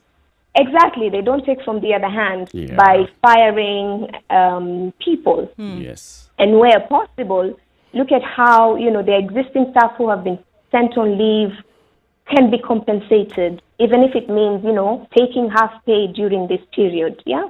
Yes. So there's need to push for that. We are trying to do the same in the dialogue that we're having with government on this issue. But your platform needs also to push for this. Which department of government have you had the conversations with, and how far have you gone? Well, we've just had preliminary discussions with an advisor from the Office of the President on social protection, and we're hoping that we can get to engage with the committee that is looking at the business and social impact, as well as the committee that is looking at county coordination and access to food. We're going to see, inevitably in the next couple of weeks that there will be a calls for Kenyans to contribute towards, food stuff for the less privileged, or, those who are going to bear the brunt of this more than anybody else. Is it Kenyans' responsibility, whether you want to look at it as a moral responsibility or otherwise, to then care and be your brother's keeper? Is it that which some would say the government should do, but then Kenyans pick up the mantle and say, we'll do Kenyans for Kenya again? I think the situation that we are in calls for everyone to play their part. The government, of course, has a bigger role, but even as individual citizens, it calls for us to play our part in social distancing, but also supporting the vulnerable. Our society is always measured by how they treat the most vulnerable amongst them. And we have to awake our humanity in us and pick those amongst us who are not able to support themselves during this time. It's not a matter of, weeks from now. It needs to start from now. I know we are all part of many social media platforms, and I'm sure you have seen calls, people trying to gather to collect food and contribute to certain pay bills by local organizations to support, provision of water, provision of soap and sanitizers in the informal settlements, supporting communities in homes and in the informal settlements as well. So it's time for us to really pull together and support those who are vulnerable amongst us. How do we do this, though? This issue was raised and we discussed it in brief yesterday. How do we bring ourselves together and coordinate this? There are issues of accountability. We've had similar drives before, and what emerges afterwards is you raised money, it was misappropriated or misused, or it just basically just disappeared. When you're talking about something like this now, everybody is facing tough times. So every shilling that I donate is a shilling that I do not have to donate. So how are we going to ensure that there's accountability? How do we bring all those things, all those ducks in a row, sort of? I think there have been initiatives in the past where people have contributed directly to homes, to churches that have then distributed this. Sometimes I think it's easier to donate in cash, but you also have, where you feel that there are issues of accountability, you have the option of doing the actual delivery of a food basket to some of these churches, some of these social institutions, particularly in the informal settlements, that would then distribute to their constituents. It's a tough situation to be in, and it's unfortunate that people in this sector have taken advantage of the generosity of Kenyans, but it is a time to pull together irrespective of those challenges. Mm-hmm. Do Kenyans have a right, and not just Kenyans, but then looking at, we've seen countries around the world where, governments, even before asking, have done something in terms of protecting their citizens. Do Kenyans have a right to demand, now looking at, something needs to be done for me, whether it's a cut in taxes, whether it's a supply of basic amenities that I would otherwise use money to pay for, like power and water and such. Do Kenyans have a right to demand these from the government? I think the Kenyans have a right to a range of things that we've never really demanded for. Yeah. When you look at the Bill of Rights, particularly the economic and social rights, there's an array of rights that we are entitled to that we have been very passive about. From healthcare, I mean, if we were active citizens pre-corona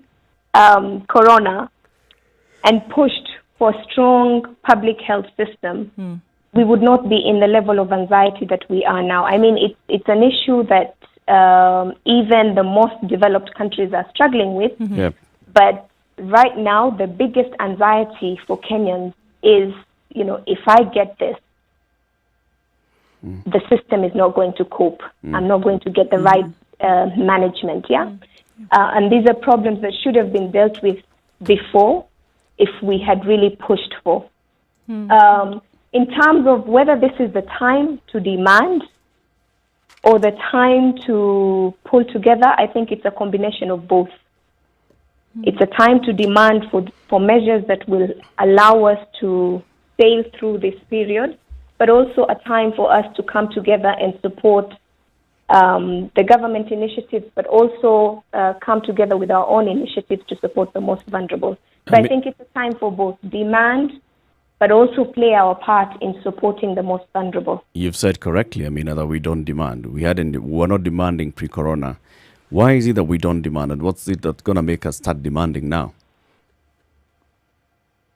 It's a combination of not knowing what we are entitled to. It's a combination of putting too much faith in the people we elect and say, well, we've elected them, they know that what is best for us. Yep. It's also an issue of people policy makers or people in government not engaging the citizens much in terms of the decisions being taken. I mean, when you look at, with devolution, the talk of public participation, in my opinion, it's a joke the way it's done. You don't put a notice in the paper today and call for public participation in 7 days' time and not provide the documents for prior review, or even present it in a way that, the Mama Mboga is able to understand, the Boda rider is able to understand, and then when you get to the town hall, it's basically people who are already aligned. Exactly, to what is being presented by the government. Yeah. So it's a combination of things, and it's also, our own attitude towards matters of governance. We have a very laissez-faire attitude towards matters of governance as Kenyans. We tend to be contented with whatever we are doing in our little corner and not really want to engage ourselves on broader issues of governance. I think this is something that needs to change going forward. Amina, as a concern worldwide, are you involved in any conversations about rallying people together to come together and help one another during this period? We are working with other like-minded organizations to see how we can support community-based organizations to rally together and bring communities together around messaging, around what can be done for the vulnerable, around protection of women and children. Gender-based violence is a reality in times like this. So how do we rally the communities together to protect the women and children against violence? So there are small measures that we are doing together as humanitarian actors, working with community-based organizations, the churches, the women groups, some of the youth groups, and at the moment it's mostly around, getting the messaging out in terms of prevention, looking at stuff and to ensure hygiene and sanitation in these areas.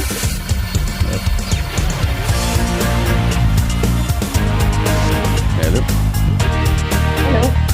Yeah. Amina, thank you very much for speaking to us this morning. Amina Ibrahim is the director for Concern Worldwide, telling us about citizen agitation for social protection. That it is our right. We need to know that it's our right. We need to demand for this, and not just during this period, but also beyond that. Have a good day, Amina. Thank you. Thank you very much. Asante sana. 25 minutes to 10 o'clock. This is a situation where Kenya's biggest conversation now. Let's open up the phone lines for you to contribute to all our discussions this morning. 0719-012-600. If you've got any concerns also that you'd like to raise regarding COVID-19, ask Dr. Mercy. 0719-012-600.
Classic soul, R&B, smooth jazz, neo soul, and nostalgic ballads. Make some noise. Yeah. You're listening to Spice FM. Nope. There's nothing. Traffic. Nothing really going on the streets, on the roads today. People have taken off, and people mostly staying at home or not choosing to use public transport right now. So nothing major to report at all. Nothing to report with a major event. If there is, absolutely please do let us know. These are the times we live in now.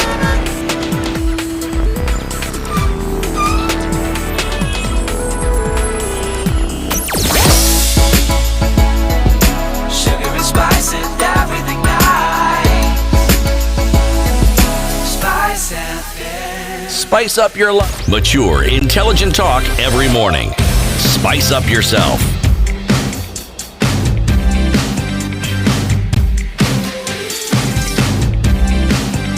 Mornings done right. 94.4 Ask Dr. Mercy, 0719-012-600. Also post your questions on Facebook, Spice FM KE, Twitter, at Spice FM KE, at Dr. Mercy. Okay, let's start with Facebook. This is Paparazzi Emmanuel. Though this is from yesterday. He asked, can someone who has been quarantined for COVID-19 spread the illness to others? And the answer is yes, because when you're in quarantine, you're not really in an island. Somebody has to serve you food.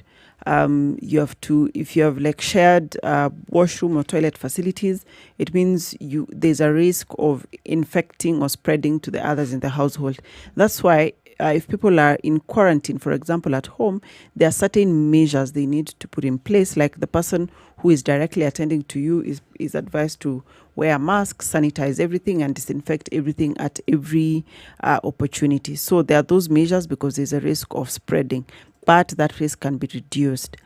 Can the virus that causes COVID-19 be spread through food, including refrigerated or frozen food?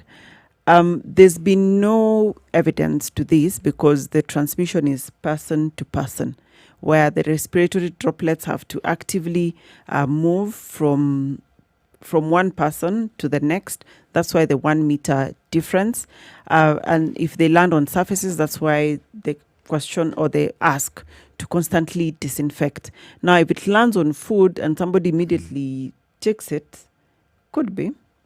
There's a possibility. I don't know. There's no evidence. But if somebody who has the symptoms, has not disinfected their hands and then they touch that food in the freezer, they're just moving the food around, left it there. In a supermarket, for instance, in the coolers and the chillers, would it leave the virus there?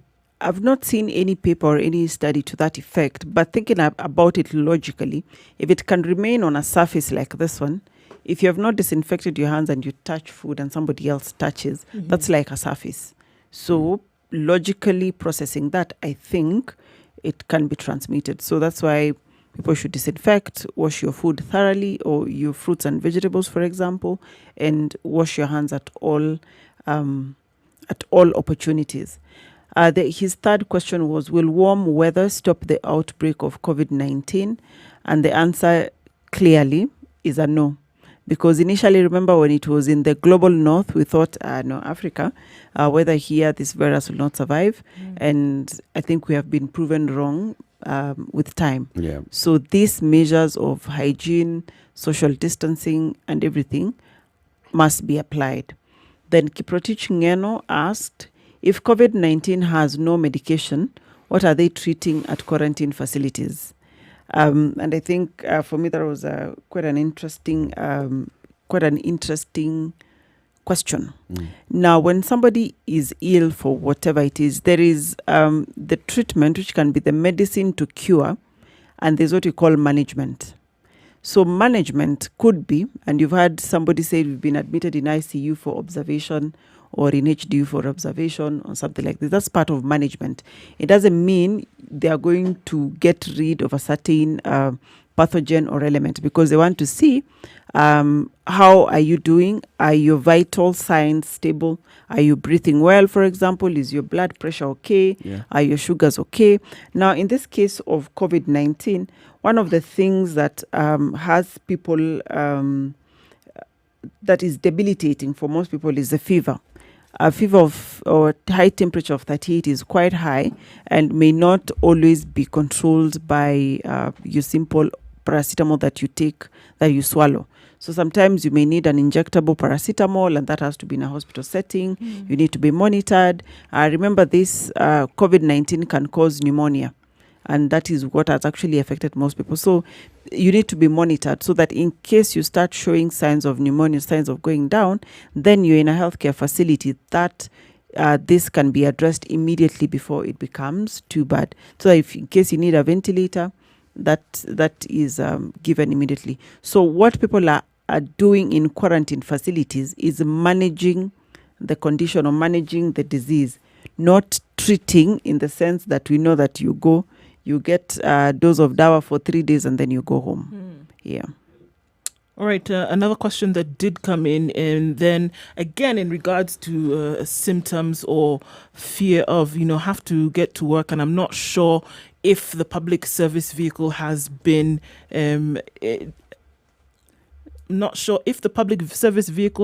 properly disinfected, and with what I have, I don't have any other options to use. What should I do? I think here the thing is, when you get into that vehicle, try as much as possible not to touch any surfaces. If you're going to touch any surfaces, remember not to touch your face, especially your mouth, your eyes, your nose. These are the entry points for the virus. So try as much as possible not to touch. As soon as you alight, wash your hands, or sanitize at the nearest point. And at least now we are seeing, at least for Nairobi, people are trying to have water points at every one point. So if you can, wash your hands with soap and water as soon as possible. Some things may be beyond us, but what you can do, just do it. All right. Yeah. Here's another question that is affecting quite a number of people. My family is out of Nairobi, and I am going to travel home to meet them. Is it advised? I think this is the one that we are talking about. Yes. Unless you can pledge to self-quarantine when you get there for 14 days. This is the thing, though, that we're not sure that people are going to travel and self-quarantine. They're going to be with them. That's why they're traveling. Let's assume that this person has their own home, has their own house in Shags. So get out of Nairobi, go to Shags, stay in that house. Do not interact with the people that you find there, at least for 14 days, right? So assume that you've come from abroad to Kenya. And what that means is, do not greet anyone on the way. Even when you go home, do not greet anyone. Salimia ya hewani. Even that one, people would think, as you had Mulo said, Andrew Mulo, that people think, sasa siku hizi umeenda Nairobi umekuwa na maringo. Is it not possible to just allow them to think what you think 14 days later. Just be thinking, but why not just stay in the city until the situation... Remember, when you have a social element to a condition such as this one here, someone's mental well-being also comes into play. Yeah. There are people who will be more comfortable if they are in a rural setting. Maybe they're seeing their folks. They are happier. When someone is in that state of mind, they are more likely to comply with the things you're saying or not to, but they are happier. So the rules that we are talking about in the city should apply everywhere else in the country. So there are no exceptions. It's the same rule everywhere. Yes. Let's have Dr. Simon Kigondu is joining us on the line. Dr. Kigondu is the Secretary General of the Kenya Medical Association. Good morning, Simon. Good morning. Morning, Dr. Good morning, Simon. I haven't called. I've been in the COVID-19 task force at national level. Right. So we've been trying to do one or two things, and we are happy that the government is implementing some of our recommendations. Okay. I like the discussion on social protection. And in terms of health, we what we've been advocating all along, we of course won't say that I told you so, but I think going in future, we need to actually legislate some of these things to protect Kenyans in terms of that social protection. One of them is that we need the universal health coverage to be tax-funded, public-led. As is evident now, sort of private facilities would be overwhelmed by a pandemic, and it's only the government that can come in, inject some funds for it. So the first thing would be to legislate that UHC be tax-funded and public-led. Secondly, is an investment in the public health system. An investment in the public health system is at human resources for health level, which maybe we may sound monotonous, but a health service commission would actually be the way to actually train, fund, and maintain the human resources in public facilities and also private. A human resource commission could actually be a body that actually allocates health personnel to both public and private facilities. Now, the 1 billion, for instance, that was released by the president yesterday, now comes the issue of who is in charge of allocating these human resources, where will they apply to, and as you can see, the president actually asked the Public Service Commission to take over the hiring of these health workers. And that's why we're saying it would be easy if you had a health service commission to actually do this job. And in terms of equipment, we need to actually invest, especially in the critical care unit. We actually do not have ICUs capable of handling COVID-19 respiratory failures. Repeat that. We actually do not. Start again. Have ICUs of handling. If you speak to the anesthetist, they'll say there is a negative pressure ICU that is necessary for handling respiratory failure secondary to COVID-19, which there is none in Kenya. Okay. Actually. So what would happen then, Dr. Kigondo, in this case, if somebody then went into respiratory failure and it was necessary? What would happen? The recommendation currently would be that we allocate a specific ICU for COVID-19 because it is highly infectious, and therefore you would actually be managed in a normal ICU. But the first step would be to isolate a specific ICU to actually manage COVID-19 patients. Yes, you'll get support, but they would sort of try to improvise in terms of extraction of air from that. You see, because the design of the ICU is supposed to protect both the health worker and support the patient. Yeah. So we are hoping, actually, our strategy currently, even as Kenya Medical Association, we went in there because we saw the danger. We do not want this to be a pandemic in Kenya because the health system cannot cope. And so far, so good, and we hope it remains like that. But in the long run, we need a policy direction of investing in some of these things so that, and probably this will not be the last pandemic. We actually need to see these ICUs that are negative pressure. Have we invested personnel in them? Have we invested in them? Yeah. So I think all these should not just end up in being the measures that have been put in place currently, but they need to be anchored in law as long-term measures to protect the society. So, Dr. now that you sit in the task force, the emergency response task force, you're the ones who are advising the committee and the president on the measures that they ought to take to ensure that the healthcare system is working well. From what was announced by the president yesterday, what goes directly into healthcare, into ensuring that our health system is capable of dealing with COVID-19? The 1 billion allocated for the hiring of more health workers, because currently the Human Resources for Health Task Force actually identified that one of the biggest problems is that we do not have adequate health workers to deal with the problem. For instance, in quarantine, there should be a doctor, a nurse, and a clinician, and a sociologist to actually ensure that the people are adhering to quarantine, their temperatures are measured, they are adhering to all this. So there was a lack of personnel, so they have quickly recruited. So in the call second thing, in the call centers, there had been you see a call center, a person picking a call to answer someone who is saying, I have a cough, do I go to hospital, needs to be a health worker trained. So the call centers had been manned by normal people, but we are happy that abnormal people now will man them. Sorry?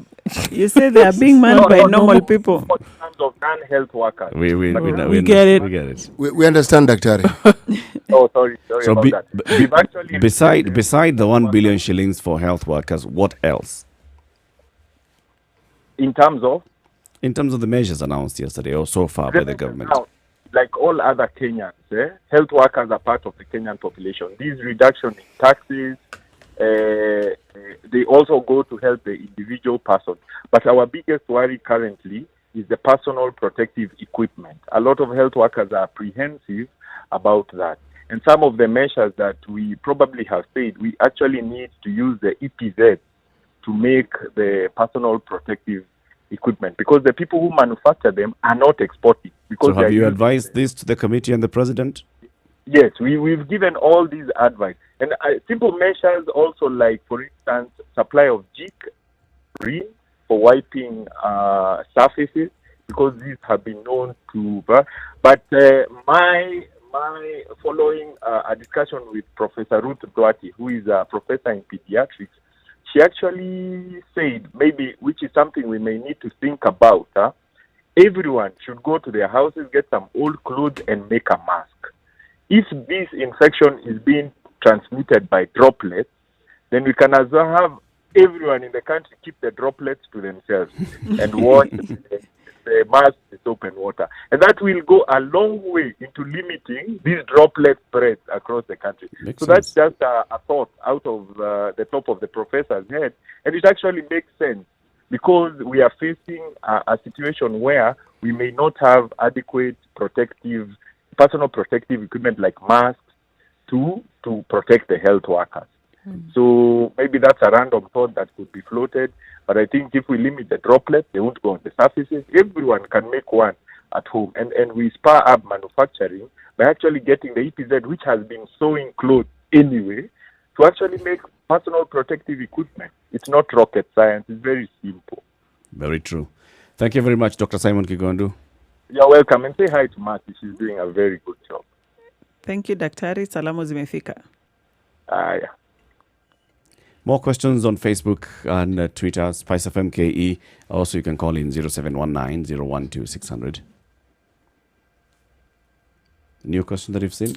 Yeah, so I mean, another question that did come up previously was that still then with in the home and what we do, there's still more stories coming out in terms of what we should eat to boost our immunity. Should we stay away for this and just stick to the directives that have been given? I think to boost your immunity, really, somebody put it straight as just eat a healthy diet, a balanced diet. And the things that I said work best for immunity are just to be incorporated into the diet. Your garlic, you can cook it in the food. Ginger, you can have it in your tea. So it's just a matter of incorporating this. If it's lemons, don't start biting all the lemons. Just squeeze the water onto the lemon juice onto water and drink that water. I mean, incorporate this not just because COVID is around, but even moving forward, because after COVID, remember, we still have all these other infectious things. Yep. We still have other pneumonias. We still have all other manner of bugs around us. So it will just be good for the immunity. So, but if it's incorporated into the diet, then it becomes part of the family meals and Things that family we do. diet, and it will continue to be more sustainable as opposed to looking for concoctions and detoxes and things like that. Let's get a question from Ruben in Ukunda. Good morning, Ruben. Good morning, too. You have I wanted to, yes, I have a question to ask Dr. Mercy. Yes, Ruben. I wanted to ask if PrEP can help not to get infected by COVID-19. If what? Say again? PrEP, pre-exposure prophylaxis. Oh, okay. Okay. All right. And the second question, I want to ask just logically, if you take the plasma of the person who has recovered, because it contains those immunity antibodies that for that specific COVID-19, if you infect to a person who has got infected, who are vulnerable like old people, if it can help. Okay. Thank you, Ruben. And the third question. Yes, Ruben. Before you go to the third question, is the PrEP here, do you mean the ARVs? Yes, Okay. that's why that helps you to prevent some. Okay, all right. And the third question, like today morning, I listened to news for BBC radio Mm-hmm. that the North Korea, I don't know if it is North Korea or South Korea, where they contained the COVID-19 without lockdown, but they just used tracking system, just like that. So my advice is to say the way the CS has said that they talk to China to get some advice. I think they should go to One of those Koreans. North Korean government using the embassy to get some advice, because they say they contain the virus without total lockdown. They just Thank you, Ruben. ask Let's to do let's that. have Thank Dr. you. Masi answer those questions before we conclude the show. Okay, Ruben, so PrEP, the pre-exposure prophylaxis, is for HIV. And there's a certain criteria as to who can get the pre-exposure prophylaxis. And one of them is the high-risk populations. I remember we've been saying, and I cannot repeat this enough, that COVID-19 has no cure. And therefore, it also has no pre-exposure prophylaxis or any medicine that you can take to prevent you from getting COVID-19. No known treatment. As at now, there is none. So the only preventive mechanism is the hygiene, the cough etiquette that we've been talking about. So no, you cannot take PrEP for COVID. Now, talking about taking plasma from somebody who's recovered and probably getting the antibodies, this is part of the work that is going on in developing the vaccine. So as it is now, there is no such thing that has been proven to work. And I think on the lockdown, the jury is still out there on that one. It cannot be answered really from a medical perspective. Asante sana. Thank you very much for your calls this morning and for tuning in to the Situation Room. This is Kenya's biggest conversation. Join us again tomorrow, 6 a.m. to 10 a.m. Let's talk about today's zebras. Not everyone who chased a zebra caught it. And not everyone who caught it. But those who caught it, chased it. Straightforward, isn't it? Okay. Meaning? Meaning this. If you actually want to succeed in something, you have to try. Those who have succeeded actually tried. That's why they got where they got to. And if you think you're going to get there without actually trying, then you will actually never get there. Yes. And in this country, we tend to sometimes respond to a bonus, a Nigerian saying that no matter how hot your anger is, it cannot cook yams. Okay. Somebody tell that to CT. No matter how angry you are, the Kenyan government. So, no more. They will not put you on. They cannot It's 10 o'clock. Thank you very much for tuning in. Between now and 3 o'clock, you have uninterrupted music, sugar and spice, and everything nice. And then Monique will be here between 3 and 7 o'clock, 7 to 10. The adults in the room, Eric, Emmanuel, and Barbara. Good morning. See you tomorrow.